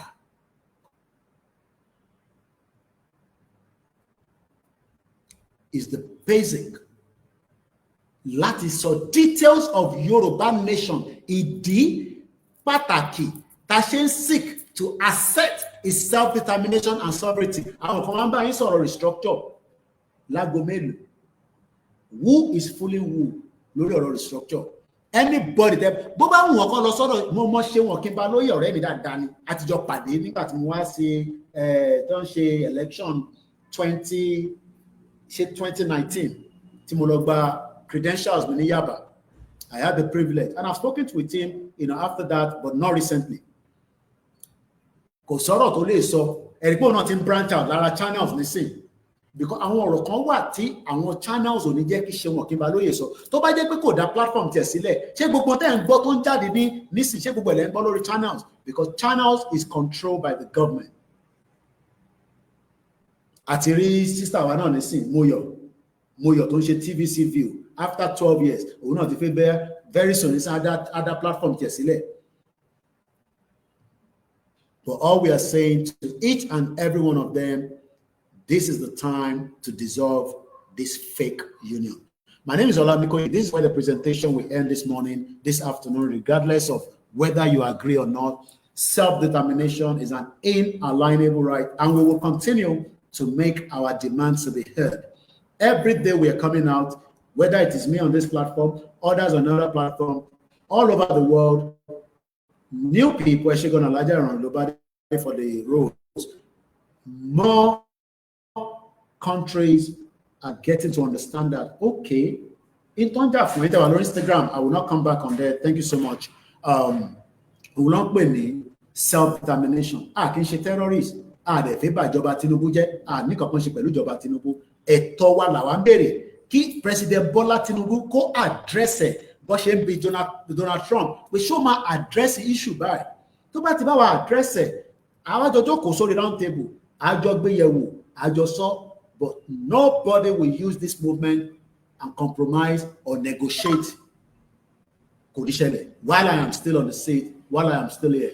So bó ṣe máa jẹ́ nìyẹn lágbára àwọn tó nílẹ̀ Yorùbá. Mo kí gbogbo ẹ̀yin olólùfẹ́ wa lọ́tùn lósì. Àtẹni tó gbọ́, àtẹni tó ní gbọ́. Tá bá tún go away for a couple of days, like I said, I also have things I'm dealing with. Àwọn ọmọ Oòduà wà lọ́lídé. We're doing a lot of things, working with them, and likewise as well. Kò ń ṣe gbogbo gbà náà lẹ máa rí wa lórí social media. But when you're live on my Twitter and you will see that we are doing a lot on a daily basis, addressing the concerns of Yoruba people.